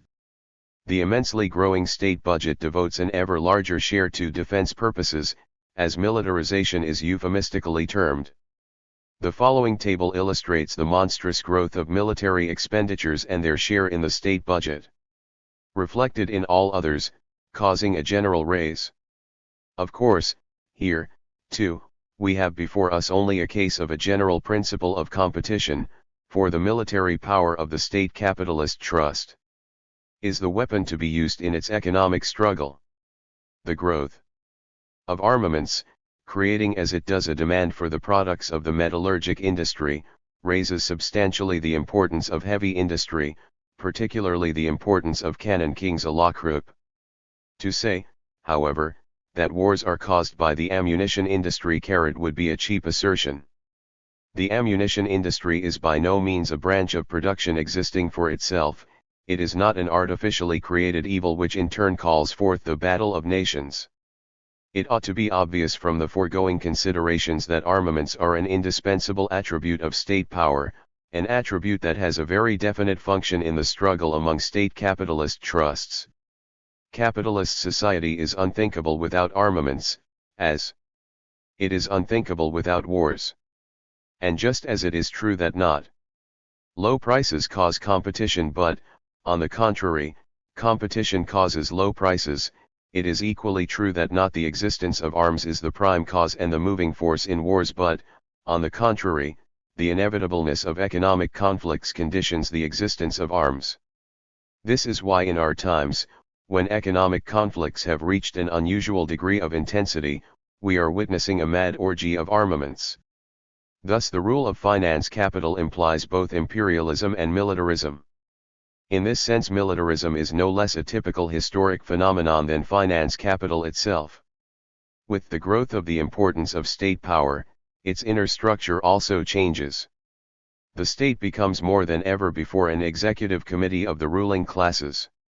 It is true that state power always reflected the interests of the upper strata, but inasmuch as the top layer itself was a more or less amorphous mass, the organized state apparatus faced an unorganized class whose interests it embodied. Matters are totally different now. The state apparatus not only embodies the interests of the ruling classes in general, but also their collectively expressed will.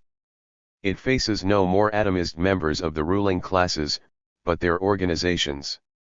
Thus the government is de facto transformed into a committee elected by the representatives of entrepreneurs' organizations, and it becomes the highest guiding force of the state capitalist trust.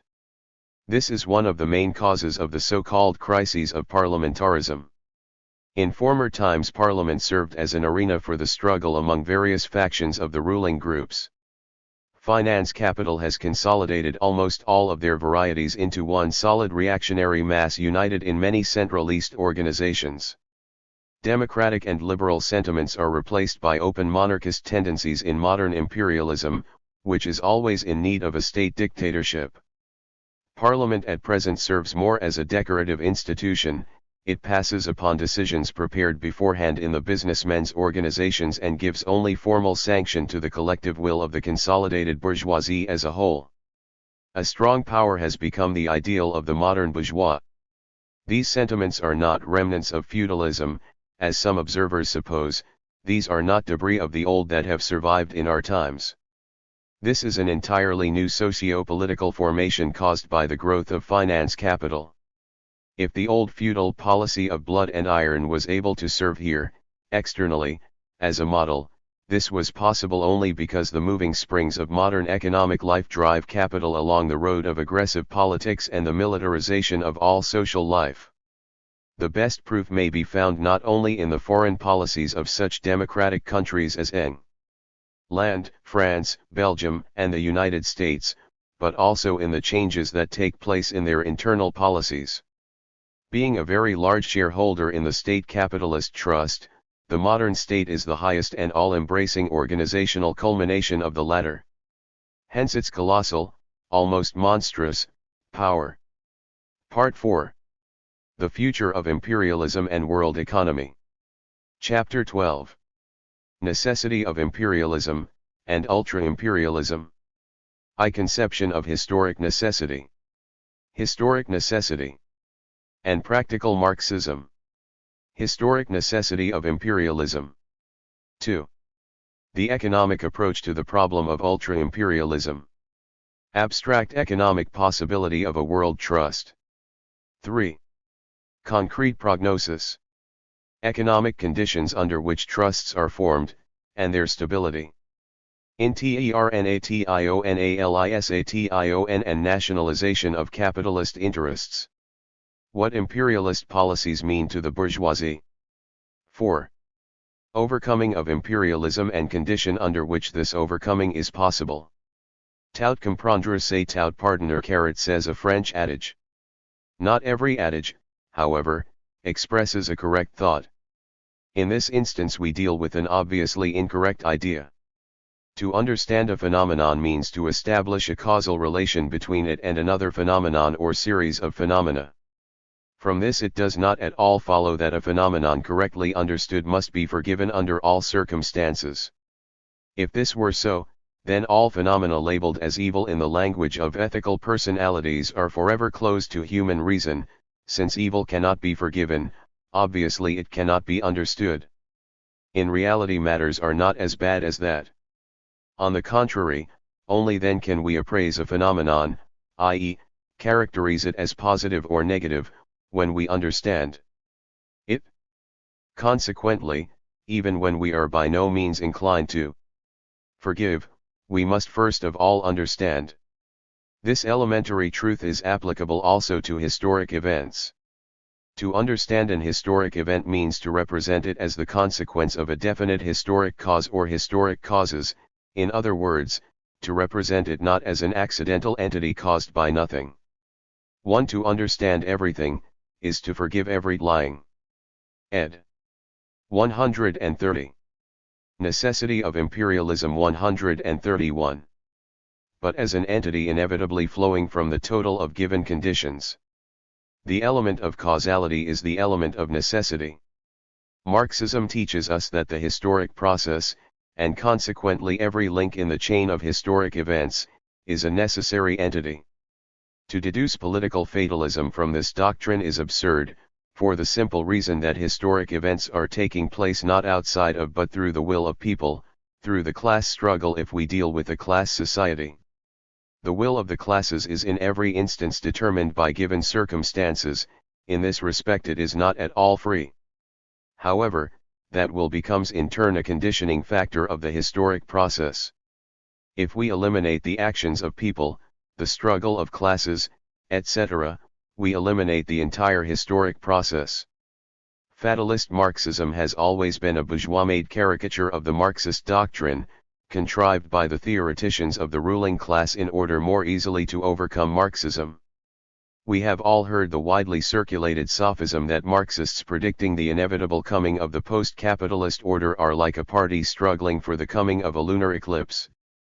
On the other hand, there has been a strong tendency among bourgeois opportunists, when they sought for a strictly scientific formulation of their desires, to wrap themselves in the cloak of that Marxism, which, to them, elevates everything existing at a given moment to the rank of the absolute, and sees in the existing a limit that cannot be overstepped. Hegel's formula, everything that is reasonable, was more than once utilized by such opportunists for their own purpose. Whereas for Marx the reasonableness of everything existing was only the expression of a causal relation between the present and the past, a relation the understanding of which is the starting point for the overcoming of the existing. This reasonableness served for the opportunists to justify and perpetuate it. Die Geschichte hat immer recht. This is how a Marxist, Heinrich Kuhnau, justifies his acceptance of imperialism. Every idea of overcoming it, he says, is only an illusion. The desire to systematize such ideas is a worship of illusions, illusionencultus. Of course, nothing is more shallow than such an interpretation of Marxism. An excellent reply to Kuhnau is contained in Marx's answer to the bourgeois economist, Burke. The laws of commerce are the laws of nature and therefore the laws of God, to which Marx replied. In view of the abominable lack of principle that we see on all hands today, and in view of the devout faith in the laws of commerce, it is our boundless duty again and again to stigmatize the Burkes whose only difference from their successors was that they had talent. But if things existing historically are subject to various estimations, what is it then that determines practice? Where are the limits of the achievable? To answer these questions more fully, let us suppose two extreme cases. Let us first assume that we are dealing with a feebly developed proletariat in a country that has only just started on the road of capitalist development. The social classes in such a country still represent an unorganized mass. The proletariat itself has not yet become what Marx terms a class for itself.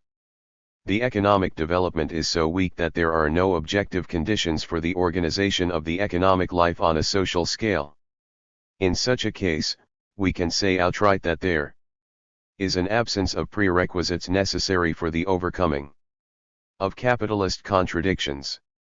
While recognizing in principle the conditional existence of capitalism, the Marxists at the same time point out that once it is impossible to divert social development from the capitalist tracks, what remains to be done is to reckon with the future of capitalist development and to organize the forces for the active overcoming of capitalism in the future, utilizing at present the comparative progressiveness of the latter, fighting against the remnants of feudalism that hamper social progress, etc.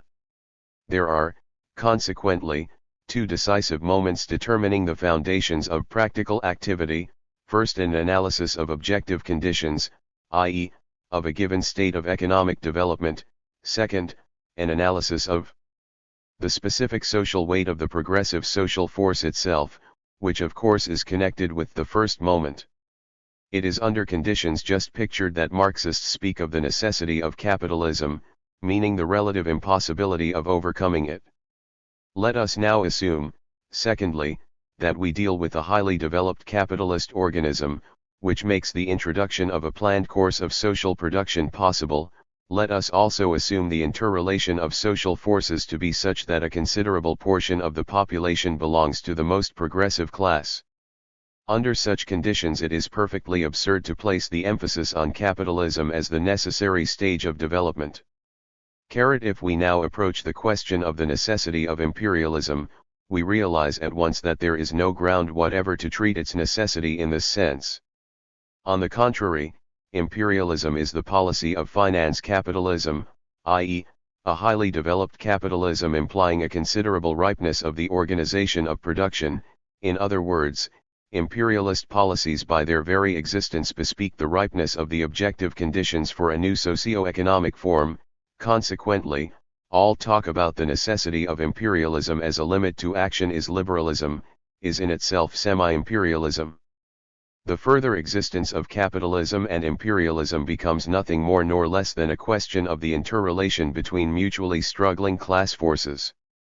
There exists, however, the danger of another opportunist deviation, which is outwardly opposed to fatalism, a theory now being most assiduously developed in literature by Karl Koski. Starting from the correct notion that the further existence of imperialism depends upon the interrelation of social forces, Koski proceeds along the following line. Imperialism, he says, is a definite method of capitalist politics.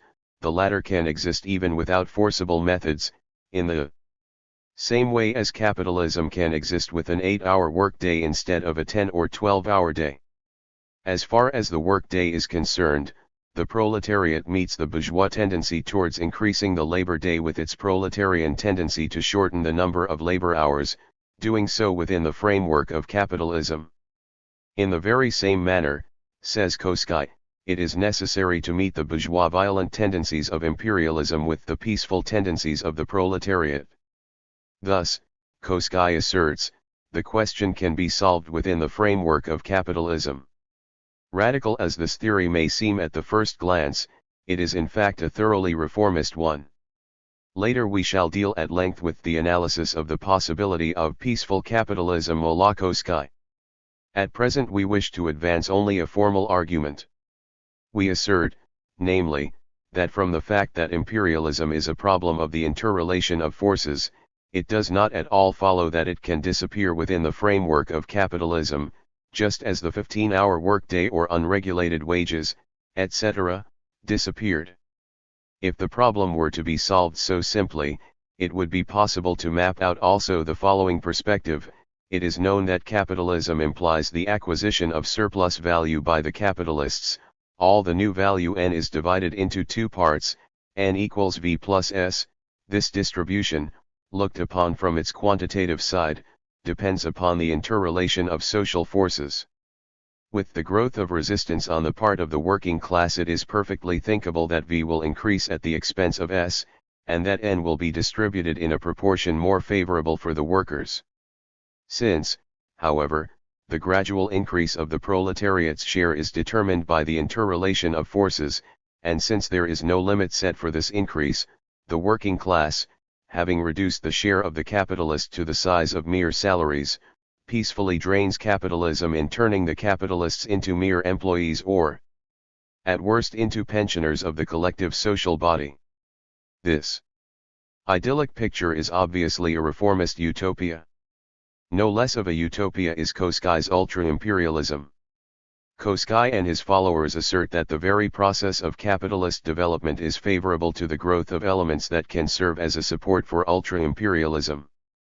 The growth of international interdependence of capital, they say, creates a tendency towards eliminating competition among the various national capitalist groups. This peaceful tendency, they say, is strengthened by pressure from below, and in this way rapacious imperialism is replaced by gentle ultra-imperialism. Let us analyze the question on its merits. Speaking economically, the question must be formulated as follows: how is an agreement of the state capitalist trusts possible? For imperialism, as we all know, is nothing but the expression of competition between state capitalist trusts. Once this competition disappears, the ground for the policy of imperialism disappears also, and capital divided into many national groups is transformed into a single world organization, a universal world trust opposed by the world proletariat. Speaking in an abstract, theoretical way, such a trust is perfectly thinkable, for, generally speaking, there is no economic limit to the process of cartelization. In our opinion, Hilferding is perfectly right when, in his Finance Capital, he says, the question arises as to where the limits of cartelization can actually be drawn. The question must be answered in the sense that there is no absolute limit to cartelization. On the contrary, the tendency towards a continuous widening of the scope of cartelization may be observed. Independent industries are becoming more and more dependent upon the cartelist ones, and finally join them. As a result of this process, a universal cartel ought to emerge. Here all capital production would be consciously regulated from one center, which determines the size of production in all its spheres. This would be a consciously regulated society. In an antagonistic form.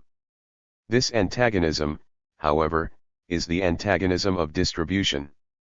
The tendency towards creating such a universal cartel, and the tendency towards establishing a central bank coincide, and out of their imification grows the great concentrating power of finance capital carried. This abstract economic possibility, however, by no means signifies its actual probability. The same Hilferding is perfectly right when he says in another place, economically, a universal cartel to guide all production and thus to eliminate crises, would be possible. Such a cartel would be thinkable economically, although socially and politically such a state appears unrealizable, for the antagonism of interests, strained to the last possible limits, would necessarily bring about its collapse carried. In reality, however, the socio-political causes would not even admit the formation of such an all-embracing trust. In the following we shall attempt to prove this thesis. Comparative equality of positions in the world market is the first condition for the formation of a more or less stable compact. Where there is no such equality, the group occupying a more favorable position in the world market has no reason for joining a compact. On the contrary, it sees an advantage in continuing the struggle, for it has grown to hope that the competitor will be defeated. This is a general rule for the formation of compacts. It is just as applicable to the state capitalist trusts, with which we are dealing here, as it is in other cases. Two series of conditions, however, have to be taken into consideration here. First of all, purely economic equality. This includes equality in the cost of production. Equality in the cost of production, however, reduces itself in the final analysis to equality in labor values and therefore to a relatively equal level of development of productive forces. Thus equality of economic structure is a condition for the formation of agreements. Where the difference in economic structure is considerable, where there is, as a consequence, inequality in the cost of production, there the state capitalist trust that possesses a higher technique finds it unprofitable to enter into an agreement. This is why the highly developed industry of Germany, to take as an example the practice of agreements as we find it in the various production branches, prefers to appear isolated in the world market as far as its main lines are concerned. Of course, when we deal with the state capitalist trust, we take into account a certain mean figure relative to all the production branches. We then proceed, not from the interests of the capitalist groups owning one or the other production branch, but from the interests of organized industry, where after all the dominant note is being struck by the large-scale capitalists of the heavy industry, whose relative economic importance keeps on growing. Transportation cost is added to production cost proper. Aside from this purely economic equality, a necessary condition for the formation of stable agreements is equality of economic policies. We have seen above that capital's connection with the state is transformed into an additional economic force. The stronger state secures for its industries the most advantageous trade treaties, and establishes high tariffs that are disadvantageous for the competitors. It helps its finance capital to monopolize the sales markets, the markets for raw materials, and particularly the spheres of capital investment. It is therefore easily understood why, when conditions of the struggle are being taken stock of in the world market, the state capitalist trusts reckon not only with the purely economic conditions of the struggle but also with the economic policies of the respective states. This is why even where there are relatively equal economic structures, but the military powers of the state capitalist trusts differ considerably. It is better for the stronger to continue the struggle rather than to enter into a compact or to merge with the others. If we view the situation of the struggling nations from this point of vantage, we realize that there is no reason to expect, at least in the more or less near future, an agreement or a merging of the state capitalist trusts and their transformation into a single world trust. It is sufficient to compare the economic structure of France and Germany, of and America, of the developed countries in general, with such countries as Russia to realize how far we are from a world capitalist organization. The same may be said also as regards military power. If the present war has shown a comparative equality of the opposing groups, we must not forget that we deal here with combinations of forces, each of which is by no means a stable entity. The question of equality must be considered not only statically, but mainly dynamically. The national groups of the bourgeoisie build their plans not only on what is but also on what will probably be. They take into strict account every possibility of development which may allow a certain group to become superior to all the others in due time, although at the present moment it may be economically and politically equal to its competitor. This circumstance makes the lack of equilibrium still more acute. The great stimulus to the formation of an international state capitalist trust is given by the internationalization of capitalist interests as described in the first section of our work. Significant as this process may be in itself, it is, however, counteracted by a still stronger tendency of capital towards nationalization, and towards remaining secluded within state boundaries. The benefits accruing to a national group of the bourgeoisie from a continuation of the struggle are much greater than the losses sustained in consequence of that struggle. By no means must we overestimate the significance of the already existing international industrial agreements.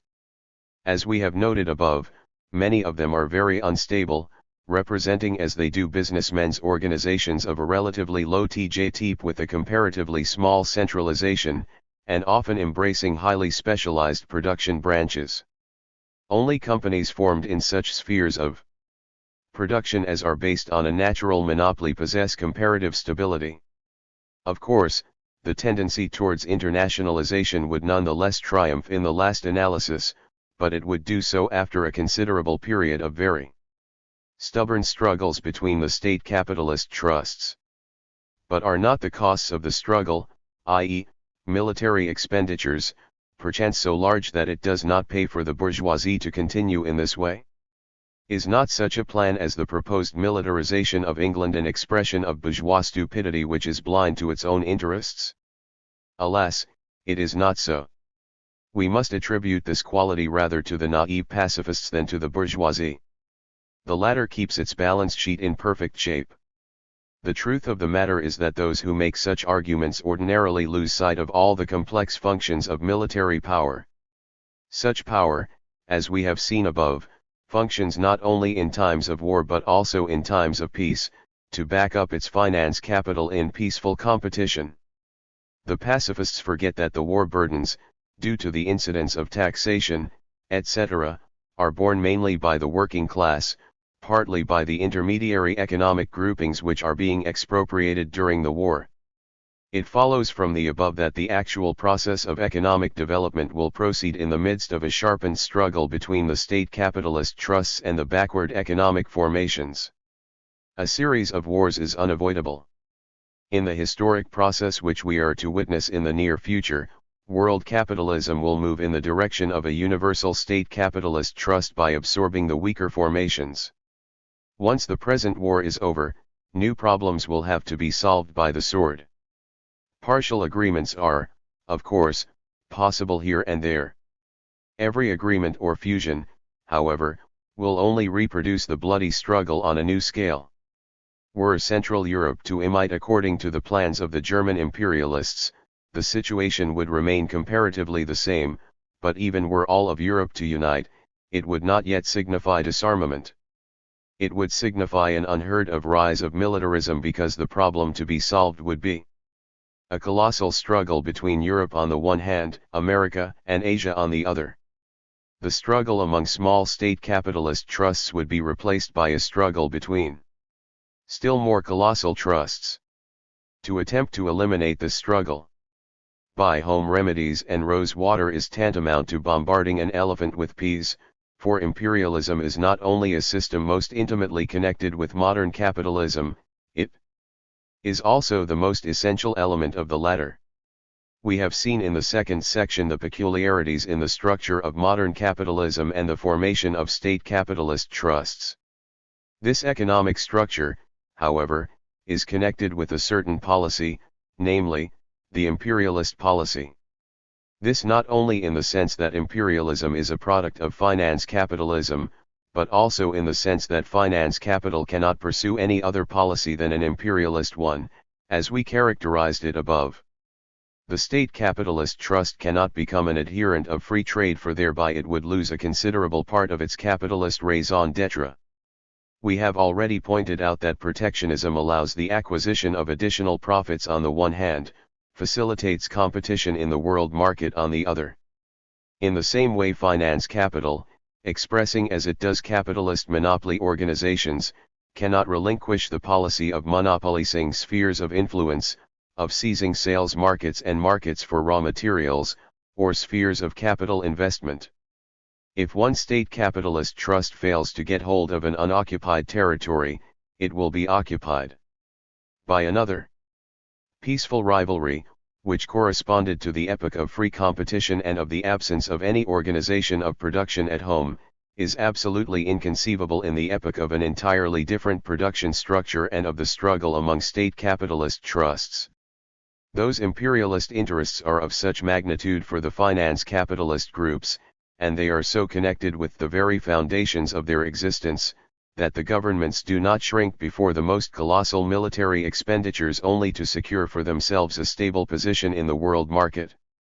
The idea of disarmament within the framework of capitalism is particularly absurd as far as the state capitalist trusts that occupy the foremost positions in the world market are concerned. Before their eyes there always shines the picture of subjugating the whole world, of acquiring an unheard of field for exploitation, a thing termed by the French imperialists Organisation d'économie mondiale and by the German imperialists, Organisierung der Weltwirtschaft. Would the bourgeoisie exchange this high ideal for the pot of porridge of disarmament?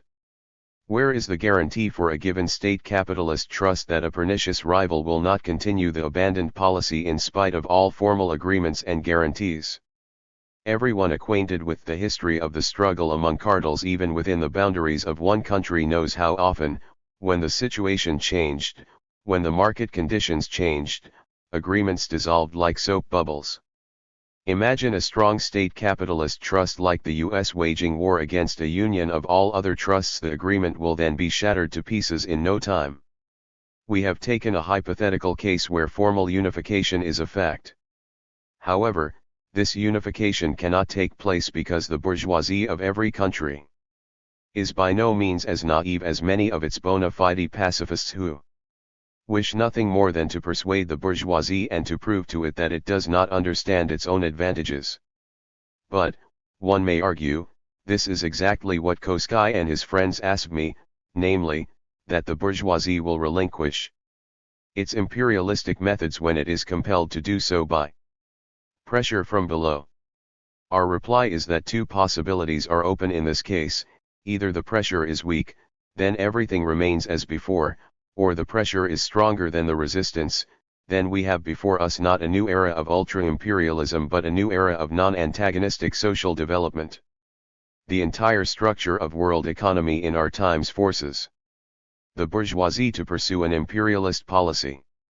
As the colonial policy is inevitably connected with violent methods, so every capitalist expansion leads sooner or later to a bloody climax. Violent methods, says Hilferding, are inseparably bound up with the very essence of colonial policy, which without them would lose its capitalist meaning. They are so much an integral element of the colonial policy as the existence of a proletariat divorced from all ownership is generally a conditio sine qua non of capitalism. To be in favor of a colonial policy and at the same time to talk about eliminating its violent carrot methods, is a dream which cannot be treated with more earlessness than the illusion that one can eliminate the proletariat while retaining capitalism. Carrot. The same thing may be said about imperialism. It is an integral element of finance capitalism without which the latter would lose its capitalist meaning. To imagine that the trusts, this embodiment of monopoly, have become the bearers of the free trade policy, of peaceful expansion, is a deeply harmful utopian fantasy. But is not the epoch of ultra-imperialism a real possibility after all? Can it not be affected by the centralization process? Will not the state capitalist trusts devour one another gradually until there comes into existence an all-embracing power which has conquered all the others? This possibility would be thinkable if we were to look at the social process as a purely mechanical one, without counting the forces that are hostile to the policy of imperialism. In reality, however, the wars that will follow each other on an ever larger scale must inevitably result in a shifting of the social forces. The centralization process, looked at from the capitalist angle, will inevitably clash with the socio-political tendency that is antagonistic to the former. Therefore it can by no means reach its logical end. It suffers collapse and achieves completion only in a new, purified, non-capitalist form. It is for this reason that Koskai's theory is by no means realizable. It looks upon imperialism not as an inevitable accompaniment of capitalist development, but as upon one of the dark sides of capitalist development. Like Proudhon, whose Philistin. 1 Hilferding, L.C., p. 401. Necessity of Imperialism 143. Utopia. Marx fought so bitterly. Koskai wishes to eliminate dark imperialism, leaving intact the sunny sides of the capitalist order. His concept implies a slurring over of the gigantic contradictions which rend asunder modern society, and in this respect it is a reformist concept. It is a characteristic feature of theorizing reformism that it takes pains to point out all the elements of capitalism's adaptation to conditions without seeing its contradictions. For a consistent Marxist, the entire development of capitalism is nothing but a process of a continuous reproduction of the contradictions of capitalism on an ever wider scale. The future of world economy, as far as it is a capitalist economy, will not overcome its inherent lack of adaptation. On the contrary, it will keep on reproducing this lack of adaptation on an ever wider scale. These contradictions are actually harmonized in another production structure of the social organism through a well-planned socialist organization of economic activities. Chapter 13. War and Economic Evolution. 1. Change in the economic relations among state capitalist trusts. 2. World economy and economic autarky. 3. Change in the inner structure of state capitalist trusts. 4. State capitalism and sharpening of struggle between state capitalist trusts. 5. State capitalism and the classes. The war, which was bound to break out because it had been prepared by the entire course of events, could not fail to exercise a colossal influence on world economic life. It has caused a complete change in every country and in the relations between countries, in the national economies and in world economy. Together with the truly barbarous squandering of production forces, with the destruction of the material means of production and of the living labor power, together with the devitalization of economy through monstrous socially harmful expenditures, the war, like a gigantic crisis, has intensified the fundamental tendencies of capitalist development. It has hastened to an extraordinary degree the growth of finance-capitalist relations and the centralization of capital on a world scale. The centralizing character of the present war is beyond doubt. First of all, there is a collapse of independent small states, whether of high industrial development or of an agrarian T5-E, the latter have also absorbed some of the weaker formations which, however, is comparatively unimportant. The independent existence of Belgium, a highly developed country with a colonial policy of its own, is becoming doubtful. The process of a centralizing redivision of territory in the Balkans is perfectly obvious. It is to be expected that the 144 tangle of colonial possessions in Africa will be straightened out. On the other hand, we witness a very strong rapprochement of Germany and Austria-Hungary. Whatever the actual outcome of the war, it is already clear that the political map will be changed in the direction of greater state homogeneity, this being exactly the way in which the imperialistic nationality states grow. If the general tendency of development, only intensified by the war, consists in a further process of centralization, the war has also considerably accelerated the appearance on the world arena of one of the largest state capitalist trusts, possessed of an unusually strong internal organization. We mean the United States of America. The war has placed the United States in an unprecedented, exclusive position. With the cessation of the Russian grain export, etc., to Europe, the demand for American agrarian products has increased. On the other hand, there is a stupendous demand for the products of the war industry of the United States on the part of the belligerent countries. To the United States is also directed the quest for credit capital. Only recently America was a debtor to Europe. In consequence of the war, the situation changes rapidly. America's debts are being repaid, and in the field of current accounts and short-term credits America is becoming the creditor of Europe. This growing financial importance of the United States has another no less significant side to it. The secondary American states used to import capital from Europe, mainly from England and France, while the import of capital from the United States, itself an importer of European capital, was of little importance. During the war, however, Canada, Argentina, Panama, Bolivia, and Costa Rica have placed their loans not in Europe but in the United States. The American countries have received small sums, but what is characteristic in this transaction is the fact that the enumerated countries had usually been clients of the London market. Thus New York has replaced London for the time of the war and has, as it were, given impetus to the realization of the financial section of a Pan-American program. The continuation of the war, the payments for war orders and loans, later the immense demand for capital in the post-war period will increase the financial importance of the United States still more. It will hasten the accumulation of American capital, it will widen its sphere of influence in the rest of America, and will rapidly make the United States a prime factor in the world's struggle for markets. The example of the United States of America shows how a large state capitalist trust grows and becomes consolidated, how it absorbs countries and territories formerly dependent upon Europe. Simultaneously with the extension of America's world connections, we witness a highly intensive progress of national consolidation. Stronger still are the nationalising tendencies inside of the belligerent groups. International commodity exchange has been disrupted, the movement of capital and labor power from one belligerent country to the other has ceased, nearly all relations have been severed. Within the boundaries of national economy there goes on a hasty redistribution of productive forces. This relates not only to the war industry, but also to foodstuffs and agriculture in general. Thus the war has unusually intensified the tendency towards economic autarky, towards transforming the national economy into a self-sufficient whole, more or less isolated from world connections.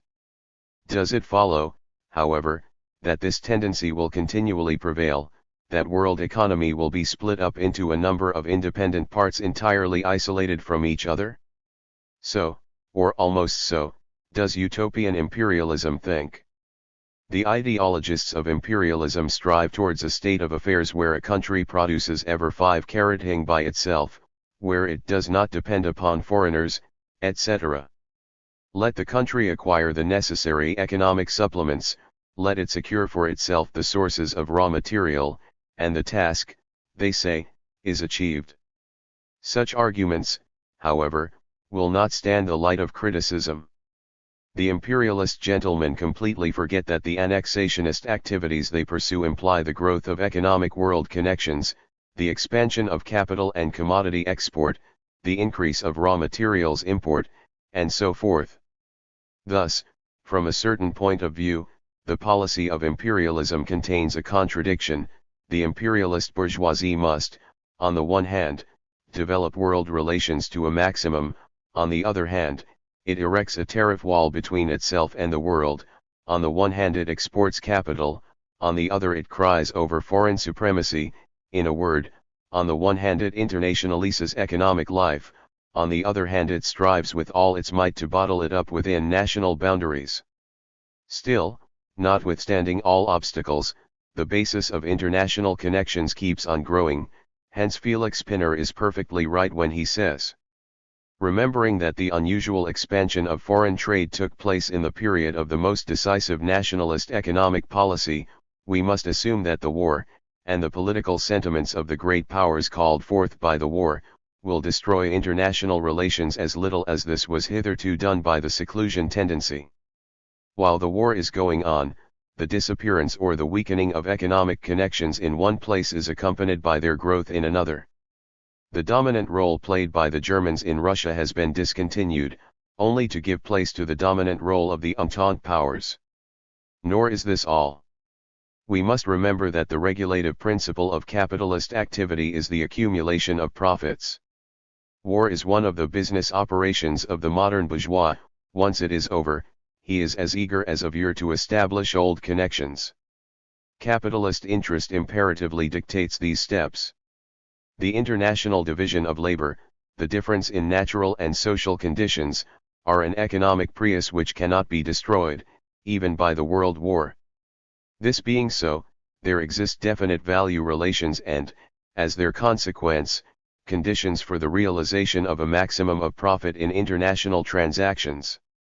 Not economic self-sufficiency, but an intensification of international relations, accompanied by a simultaneous national consolidation and ripening of new conflicts on the basis of world competition, such is the road of future evolution.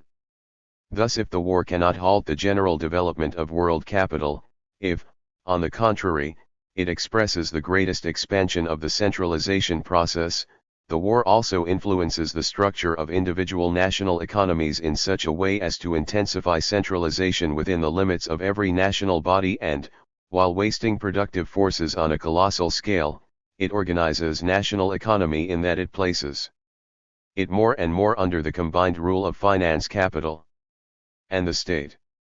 In its influence on economic life, the war in many respects recalls to mind industrial crises, differing from the latter only by a greater intensity of social convulsions and devastations. Those devastations express themselves economically, first of all, in the dying out of the middle strata of the bourgeoisie. A process that goes on also during industrial crises. When markets are lost, entire branches of production perish, due to the absence of a solvent demand, connections hitherto firmly rooted are disrupted, the entire credit system is shaken, etc. Outside of the workers, however, the most afflicted elements are the middle strata of the bourgeoisie, they go bankrupt. First of all, large-scale cartel industry, on the contrary, does not feel unhappy at all. It is easy to gather abundant statistical material to illustrate the rise in the profits of a whole series of the largest enterprises, particularly such enterprises as are close to army deliveries, i.e., in the first place enterprises in the sphere of heavy industries. In spite of the fact that the sum total of surplus value produced does not grow, the profits of the large-scale bourgeois groups keep on growing. This goes on to a large extent at the expense of the profits of other, small, and uncartelist, groups of the bourgeoisie. Where there is a colossal expenditure of productive forces, where the fixed capital of society is being consumed, there is evident a shifting of groups and a relative growth of the large-scale bourgeois categories. This tendency will not be ended with the war. If the large-scale bourgeoisie defends and fortifies its position during the war, the post-war gigantic demands for capital will facilitate the rapid growth of large-scale banks, and consequently the rapid growth of centralization and concentration of capital. A feverish process of healing the wounds inflicted by the war will ensue, reconstruction of destroyed or worn-out railways, shops and factory plants, machines and apparatus, rolling stock in the field of transportation, etc. Not the least among these activities will be the mending and extending of the military state apparatus.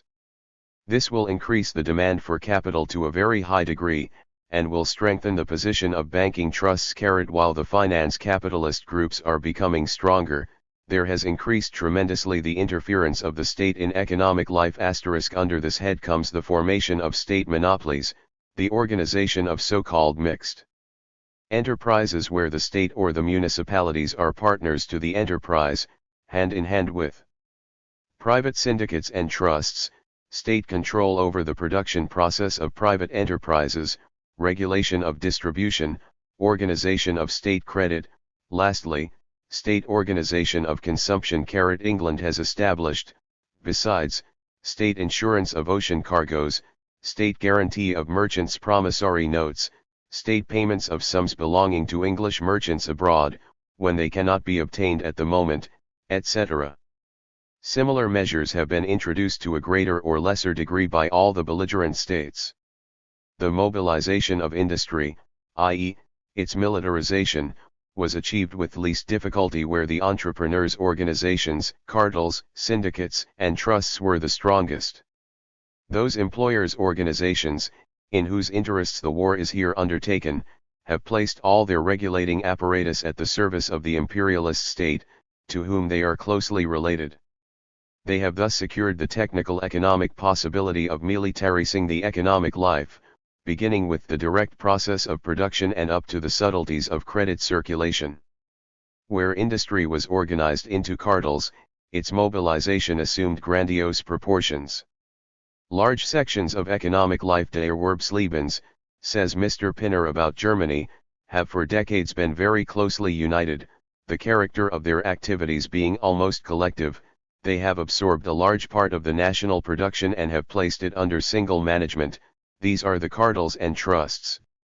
The aims of industrial mobilization as well as its significance have been stressed by the English minister, Mr. Lloyd George, when he said on June 3, in Manchester, that the law relative to the defense of the realm gave the government full power over all the factories, that this law made it possible for the government to give precedence to work most urgent, that it gave the government a right to dispose of every factory, every machine, and that were a difficulty to be encountered, the ministry was well supplied with arms to make its orders effective.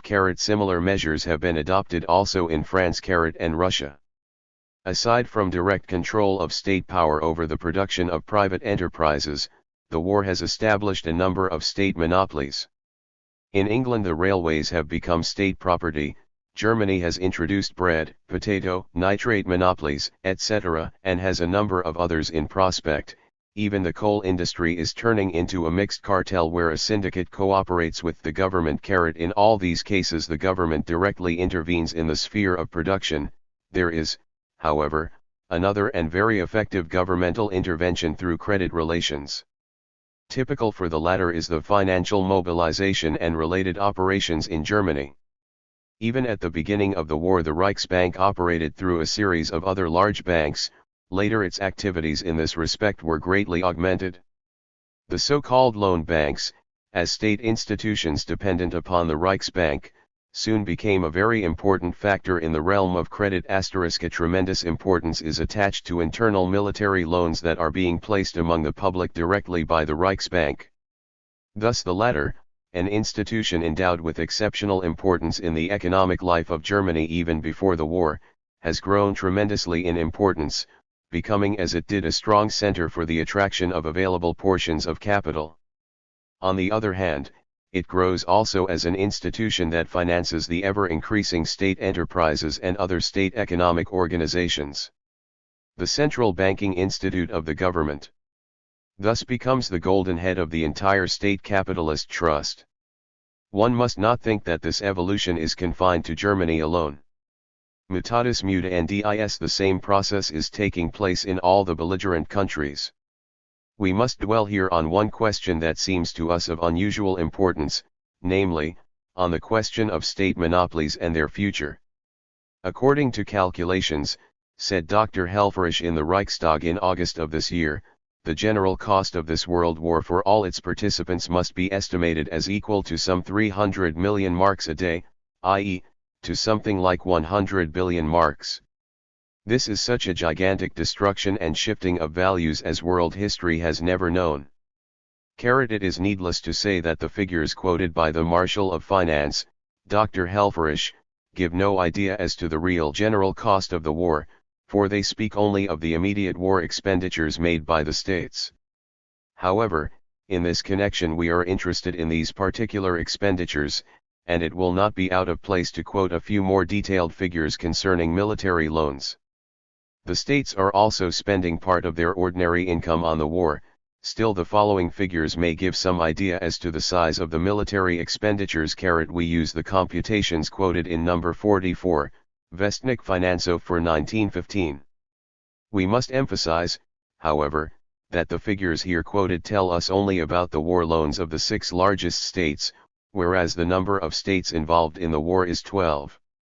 Where such unprecedented expenditures are made, and for no other purpose but for the further destruction of values, the state debt must grow enormously and the financial organization of the state is entirely deranged. The equilibrium is so seriously impaired that additional sources to replenish the treasury must be looked for. If the colossal expenditures which will remain even after the war are to be covered.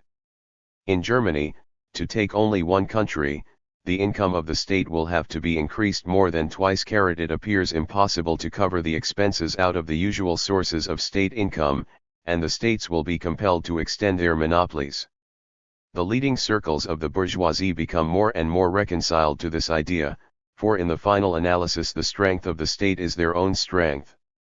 This is what the scientific organ of the German banks has to say through the mouth of Dr. Felix Pinner. The basic differences of opinion which express themselves sharply as to monopolies in general, and one or the other monopoly in particular, have disappeared overnight. And almost everybody agrees that such proposed monopolies as monopolies on alcohol, kerosene, electricity, matches, perhaps even coal, salt, potassium, tobacco, and insurance, are near realization. Under such conditions the further expansion of monopoly tendencies is very probable. Gas production, as we know, is competing with the production of electric power, consequently a gas monopoly is also probable.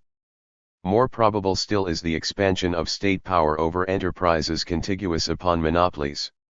When the coal industry is monopolized by the state, the production of pig iron is affected. Such examples could be quoted in large numbers. The question then arises as to whether all such proposals would not remain on paper, whether they would not encounter the resistance of the bourgeoisie. We have just indicated the change of tone in relation to state monopolies. Of course, even now there are subclasses of the bourgeoisie, whose interests are clashing in one or the other respect. It is a fact, however, that economic evolution, fortified at this point by the war, must and does lead to a situation where the bourgeoisie as a whole is more tolerant regarding monopolistic interference of the state power.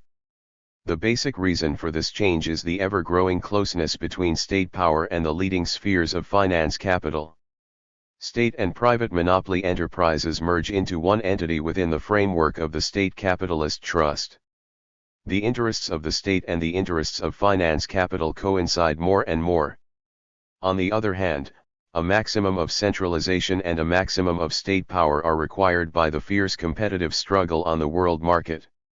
The latter two causes on the one hand, and fiscal consideration on the other, form the main factors making for state organization of production within capitalist society.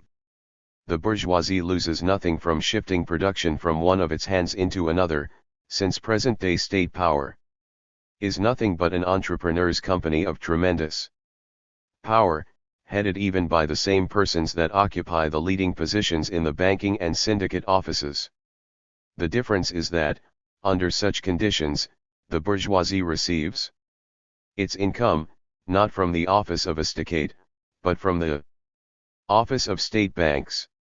On the other hand, the bourgeoisie is gaining from such a shift, since only when production is centralist and militarist, i.e., organized by the state, can the bourgeoisie hope to emerge victorious out of the bloody combat.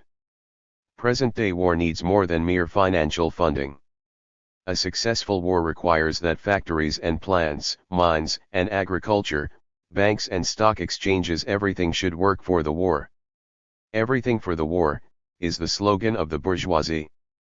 The exigencies of the war, and of imperialist preparations for war, force the bourgeoisie to adopt a new form of capitalism, to place production and distribution under state power, to destroy completely old bourgeois individualism. Of course, not all wartime measures will remain after the war. Such measures as bread and meat rations, the ban on the production of a number of commodities, the ban on exports, etc., will disappear with the conclusion of peace. There is no doubt, however, that the tendency of the state to take hold of production will keep on increasing. Cooperation between the state and private capitalist monopolies after the type of mixed enterprises will probably be introduced in a number of industries. In military industries, the purely state T57 PE of production will probably remain. Q now very correctly defines the future of the national economies as domination of banking financiers, growth of international concentration, increase of state control and state enterprises. The processes of industrial organization and of the increase in the economic activities of the state raises the general question as to the social meaning of this, to use Professor Jaffe's expression, change in the very principle of the economic structure. So-called state socialists, whose adherents are recruited mainly from the councils of the German university professors, were the first to feel a rise of spirits. Karl Ballot in full earnestness speaks of the rebirth of utopia, assuming as he does that state monopolies, etc., by themselves introduce a new structure of production. Jaffe says that the militarization of economic life differs from socialism mainly in that the term socialism is connected with the eudaimonistic trend of thought, whereas in war the individual is entirely given to the service of the whole. In the writings of Professor Kramen we find a very curious argumentation. The future of the mining industry is thus visualized by the professor. The present powerful effect of all the measures in support of the state and in defense of the country, introduced by the state power because of military considerations, brings us, in the sphere of mining as well as elsewhere, considerably nearer to state socialism. The road, however, is not that which, prior to the war, was feared by some, expected by others. This is not internationally diluted but nationally consolidated socialism. Such a socialism we now approach. This is not democratic communism, less so aristocratic class domination, but it is a nationalism that reconciles the classes. Since August 1914, we have been approaching it with gigantic strides, such as would have been formerly considered entirely impossible. What is that picture of present-day state socialism which appears to be a change in principle? From the foregoing analysis the answer seems to follow with irresistible logic. We have here the process of accelerated centralization within the framework of a state capitalist trust, which has developed to the highest form, not of state socialism, but of state capitalism. By no means do we see here a new structure of production, i.e., a change in the interrelation of classes. On the contrary, we have here an increase in the potency of the power of a class that owns the means of production in quantities hitherto unheard of. To apply to such a state of affairs a terminology fit for post-capitalist relations, is not only very risky, but also highly absurd. War socialism and state socialism are purposely being circulated with the direct intention of misleading the people and of covering up by a good word a very ungainly content. The capitalist mode of production is based on a monopoly of the means of production in the hands of the class of capitalists within the general framework of commodity exchange. There is no difference in principle whatsoever whether the state power is a direct expression of this monopoly or whether the monopoly is privately organized. In either case there remains commodity economy and, what is more important, the class relations between the proletariat and the bourgeoisie. It follows from the above that the future belongs to economic forms that are close to state capitalism. This further evolution of the state capitalist trusts, highly accelerated by the war, is reflected, in its turn, in the worldwide struggle among state capitalist trusts.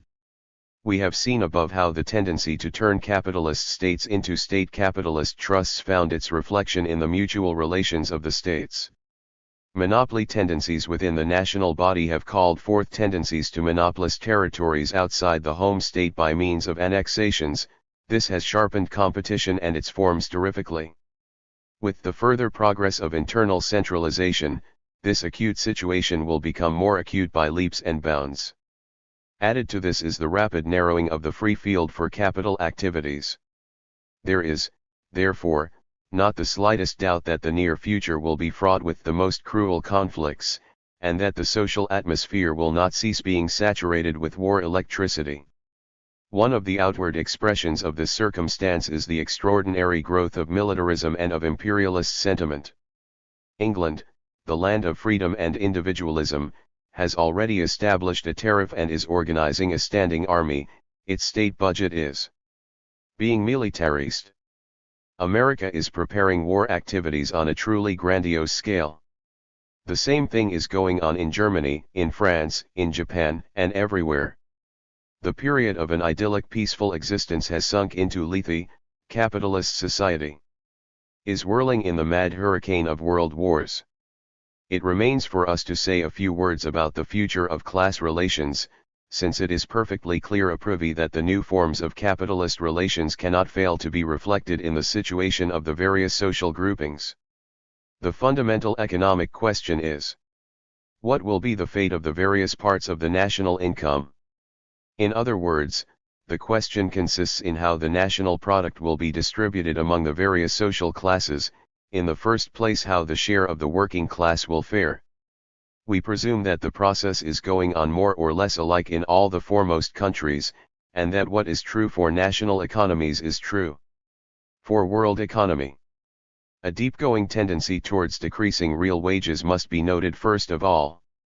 High prices resulting from the disparity of capitalist production not only will not become lower but, on the contrary, they will keep on rising. The disparity between world industry and world agriculture will grow more and more, for we have entered an era of an accelerated industrialization of agrarian countries. Growing militarization and wars will immensely tighten the tax press, straining it to the utmost. Everything taxable will be taxed, everything taxed will bear the greatest possible tax burden, says a Russian trade paper. And this is not an empty phrase. Where non-productive expenditures are colossal and the state budget is being reconstructed, increased direct and indirect taxation is inevitable. The mounting cost of living results also from other causes. First, prices are increased due to the increased tariff rates. Second, there are monopoly prices in trustified industries. State monopolies in their turn will raise prices for fiscal reasons. The result will be that an ever greater part of the national product will be retained by the bourgeoisie and its state. The opposite tendency, springing from the working class, will, on the other hand, be confronted with a growing resistance on the part of the consolidated and organized bourgeoisie that has grown to be one with the state. Workers' gains that were a usual phenomenon in the former epoch, become almost impossible. There takes place, not a relative, but also an absolute worsening of the situation of the working class. Class antagonisms become inevitably sharpened. This will take place also for another reason. State capitalist structure of society, besides worsening the economic conditions of the working class, makes the workers formally bonded to the imperialist state. In point of fact, employees of state enterprises even before the war were deprived of a number of most elementary rights, like the right to organize, to strike, etc. A railway or post office strike was considered almost an act of treason. The war has placed those categories of the proletariat under a still more oppressive bondage.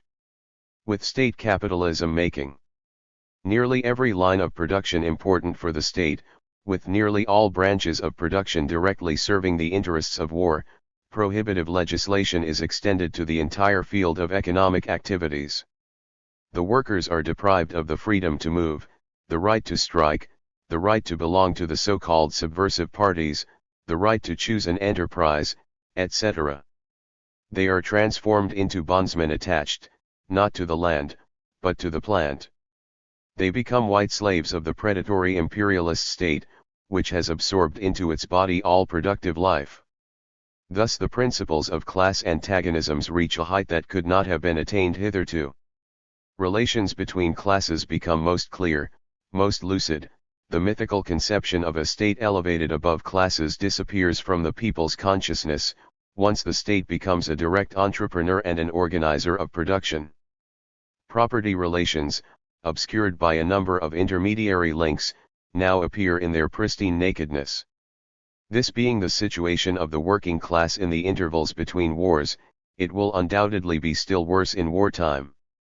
The Economist, the organ of the English financiers, was perfectly right when it wrote at the very beginning of the war that the world was entering an era of the most strenuous social conflicts.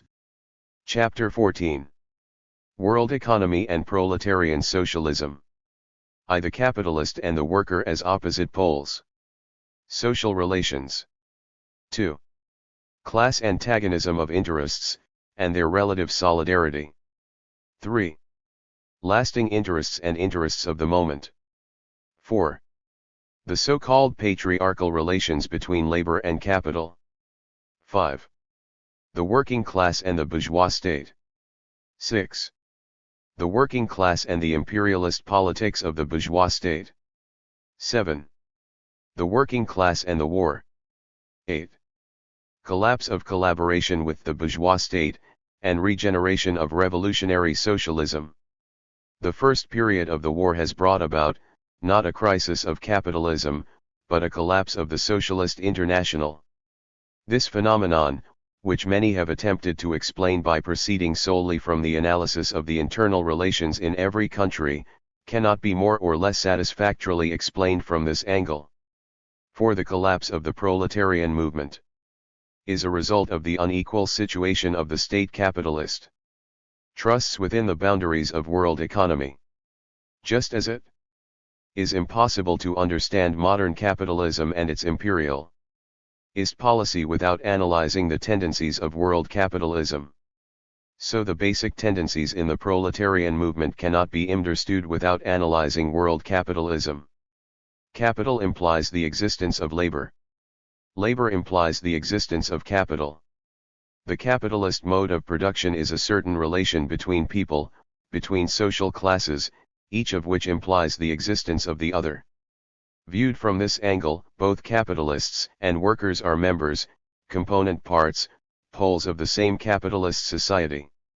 Insofar as capitalist society exists, there exists also an interdependence of these opposing classes, a mutual dependence, expressing itself in a relative solidarity of interests that are opposed in sub 161. 162 Imperialism and World Economy. Stance. This solidarity of interests is the solidarity of a moment, it is not that lasting solidarity which welds together the members of the same class. Bourgeois political economy, and together with it its socialist followers, present that which is passing, momentary, accidental for the class struggle on a social scale as essential. They do not see the trees for the forest, and they inevitably sink to the role of simple satellites of finance capital. Here is an example.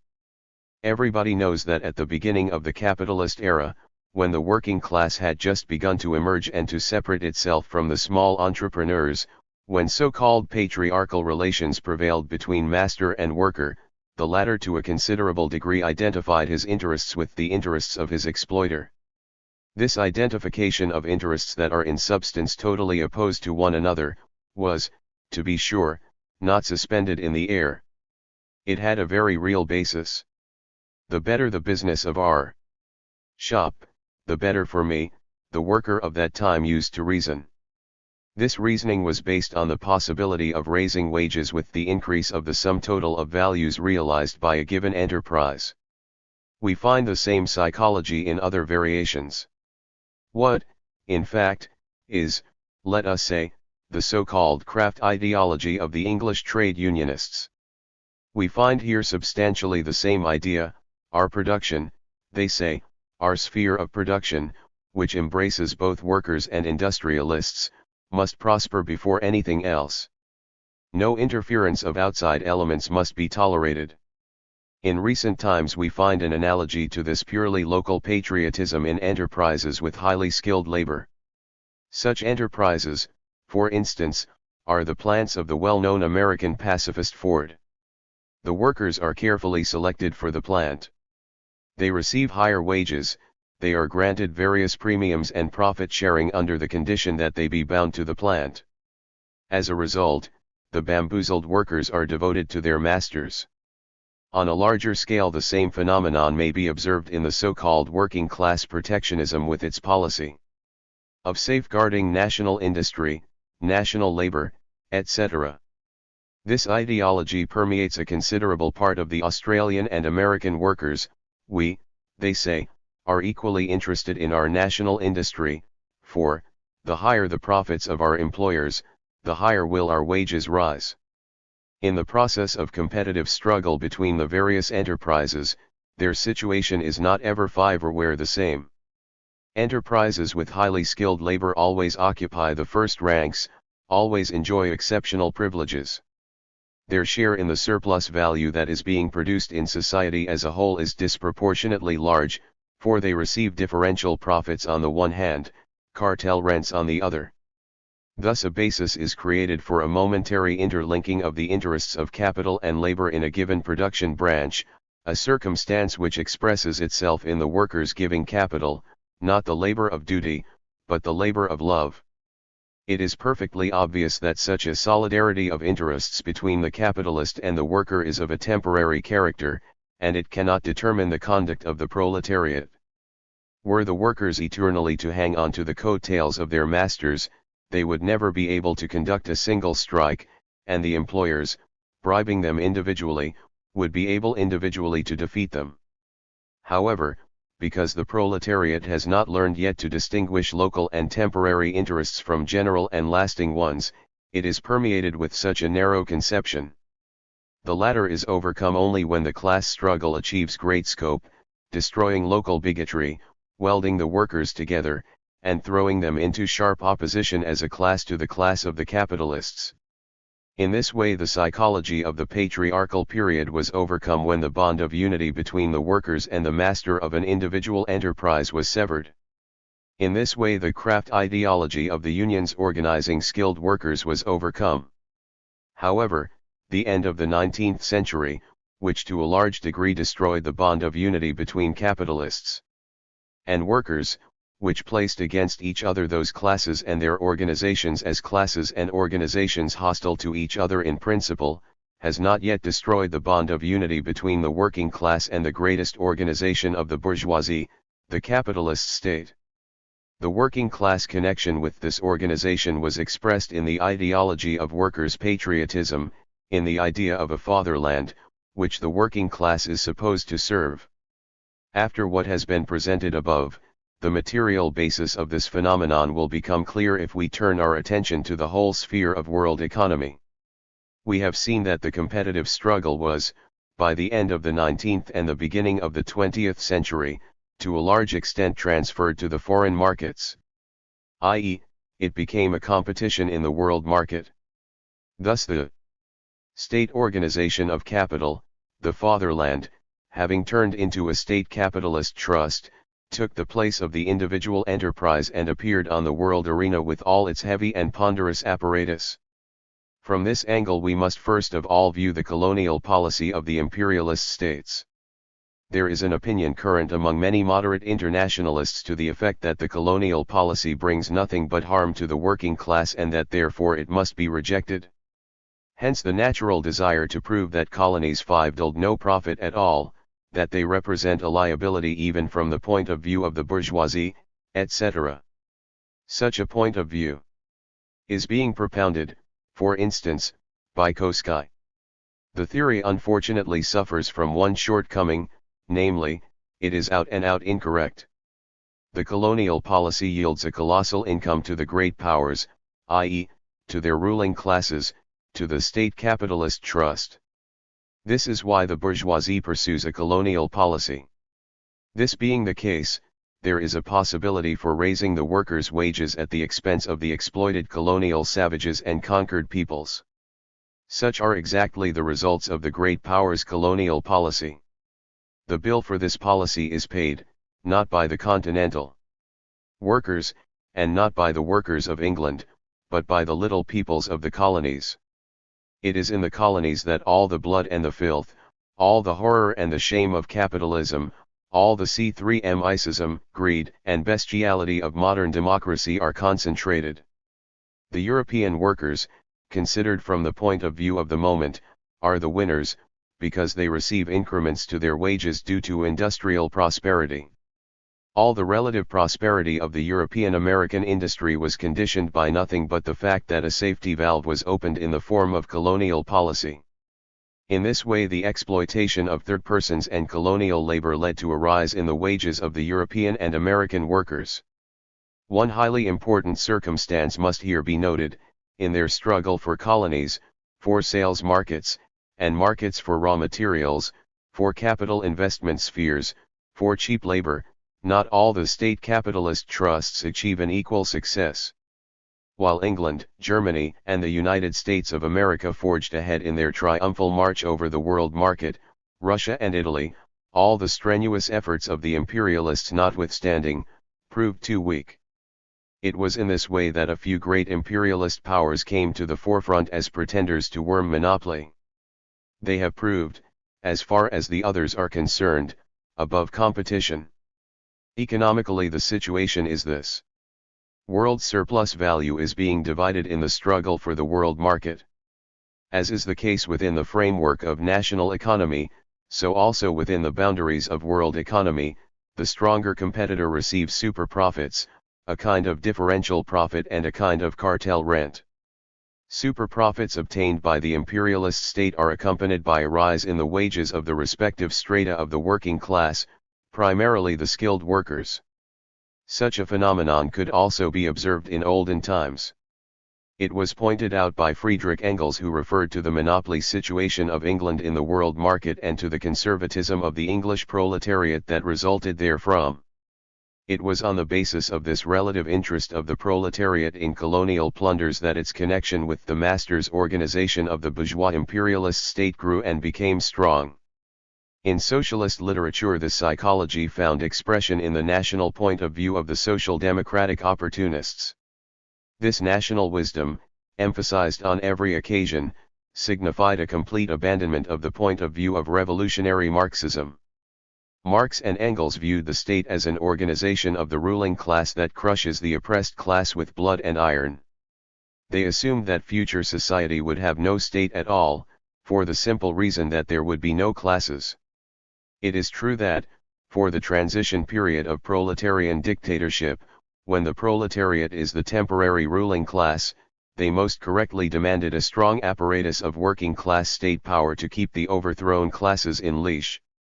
Still, their attitude towards the oppressing state apparatus of the bourgeoisie was that of furious hatred, and from this point of view they mercilessly criticized the Lassalleans and other statesmen. And a connection undoubtedly exists between this revolutionary point of view and the well-known thesis of the Communist Manifesto that the workers have no fatherland.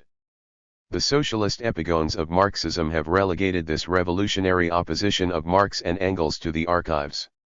In its place there emerge the theories of true patriotism and true statesmanship, which, however, are in no way distinguishable from the most ordinary patriotism and the most ordinary statesmanship of the ruling bourgeoisie. Such an ideology was an organic outgrowth of the proletariat's partaking in the great nation policy of the state capitalist trusts. No wonder if after the outbreak of the Great War, the working class of the foremost capitalist countries, chained to the chariot of the bourgeois state power, came to the aid of the latter. The proletariat was prepared for this by the whole World Economy and Socialism 167. Preceding development, it was brought to this by its connection with the state organization of finance capital. However, the war itself, which could be waged only because the proletariat gave its tacit consent or showed insufficient indignation, has proven to it that its share in the imperialist policy is nothing compared with the wounds inflicted by the war.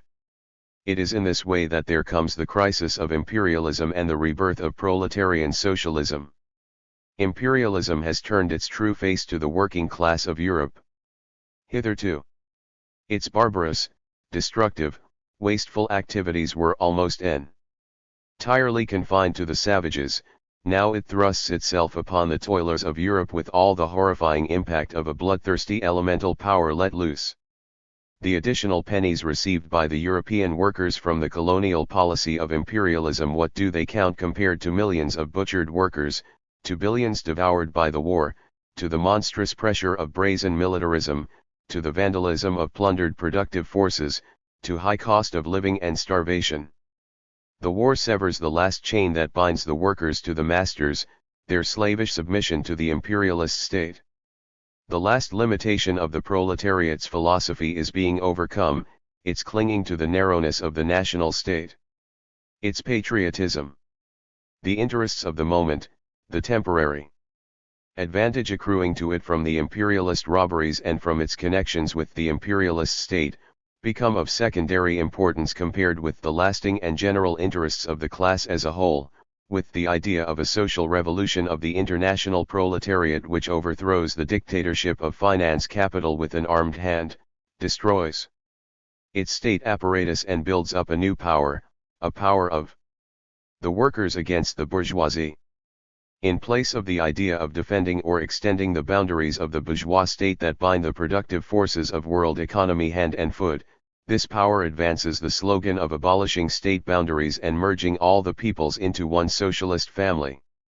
In this way the proletariat, after painful searching, succeeds in grasping its true interests that lead it through revolution to socialism. Chapter 15. Conclusion. History moves in contradictions. The skeleton of historic existence, the economic structure of society, also develops in contradictions. Forms eternally follow forms. Everything has only a passing being.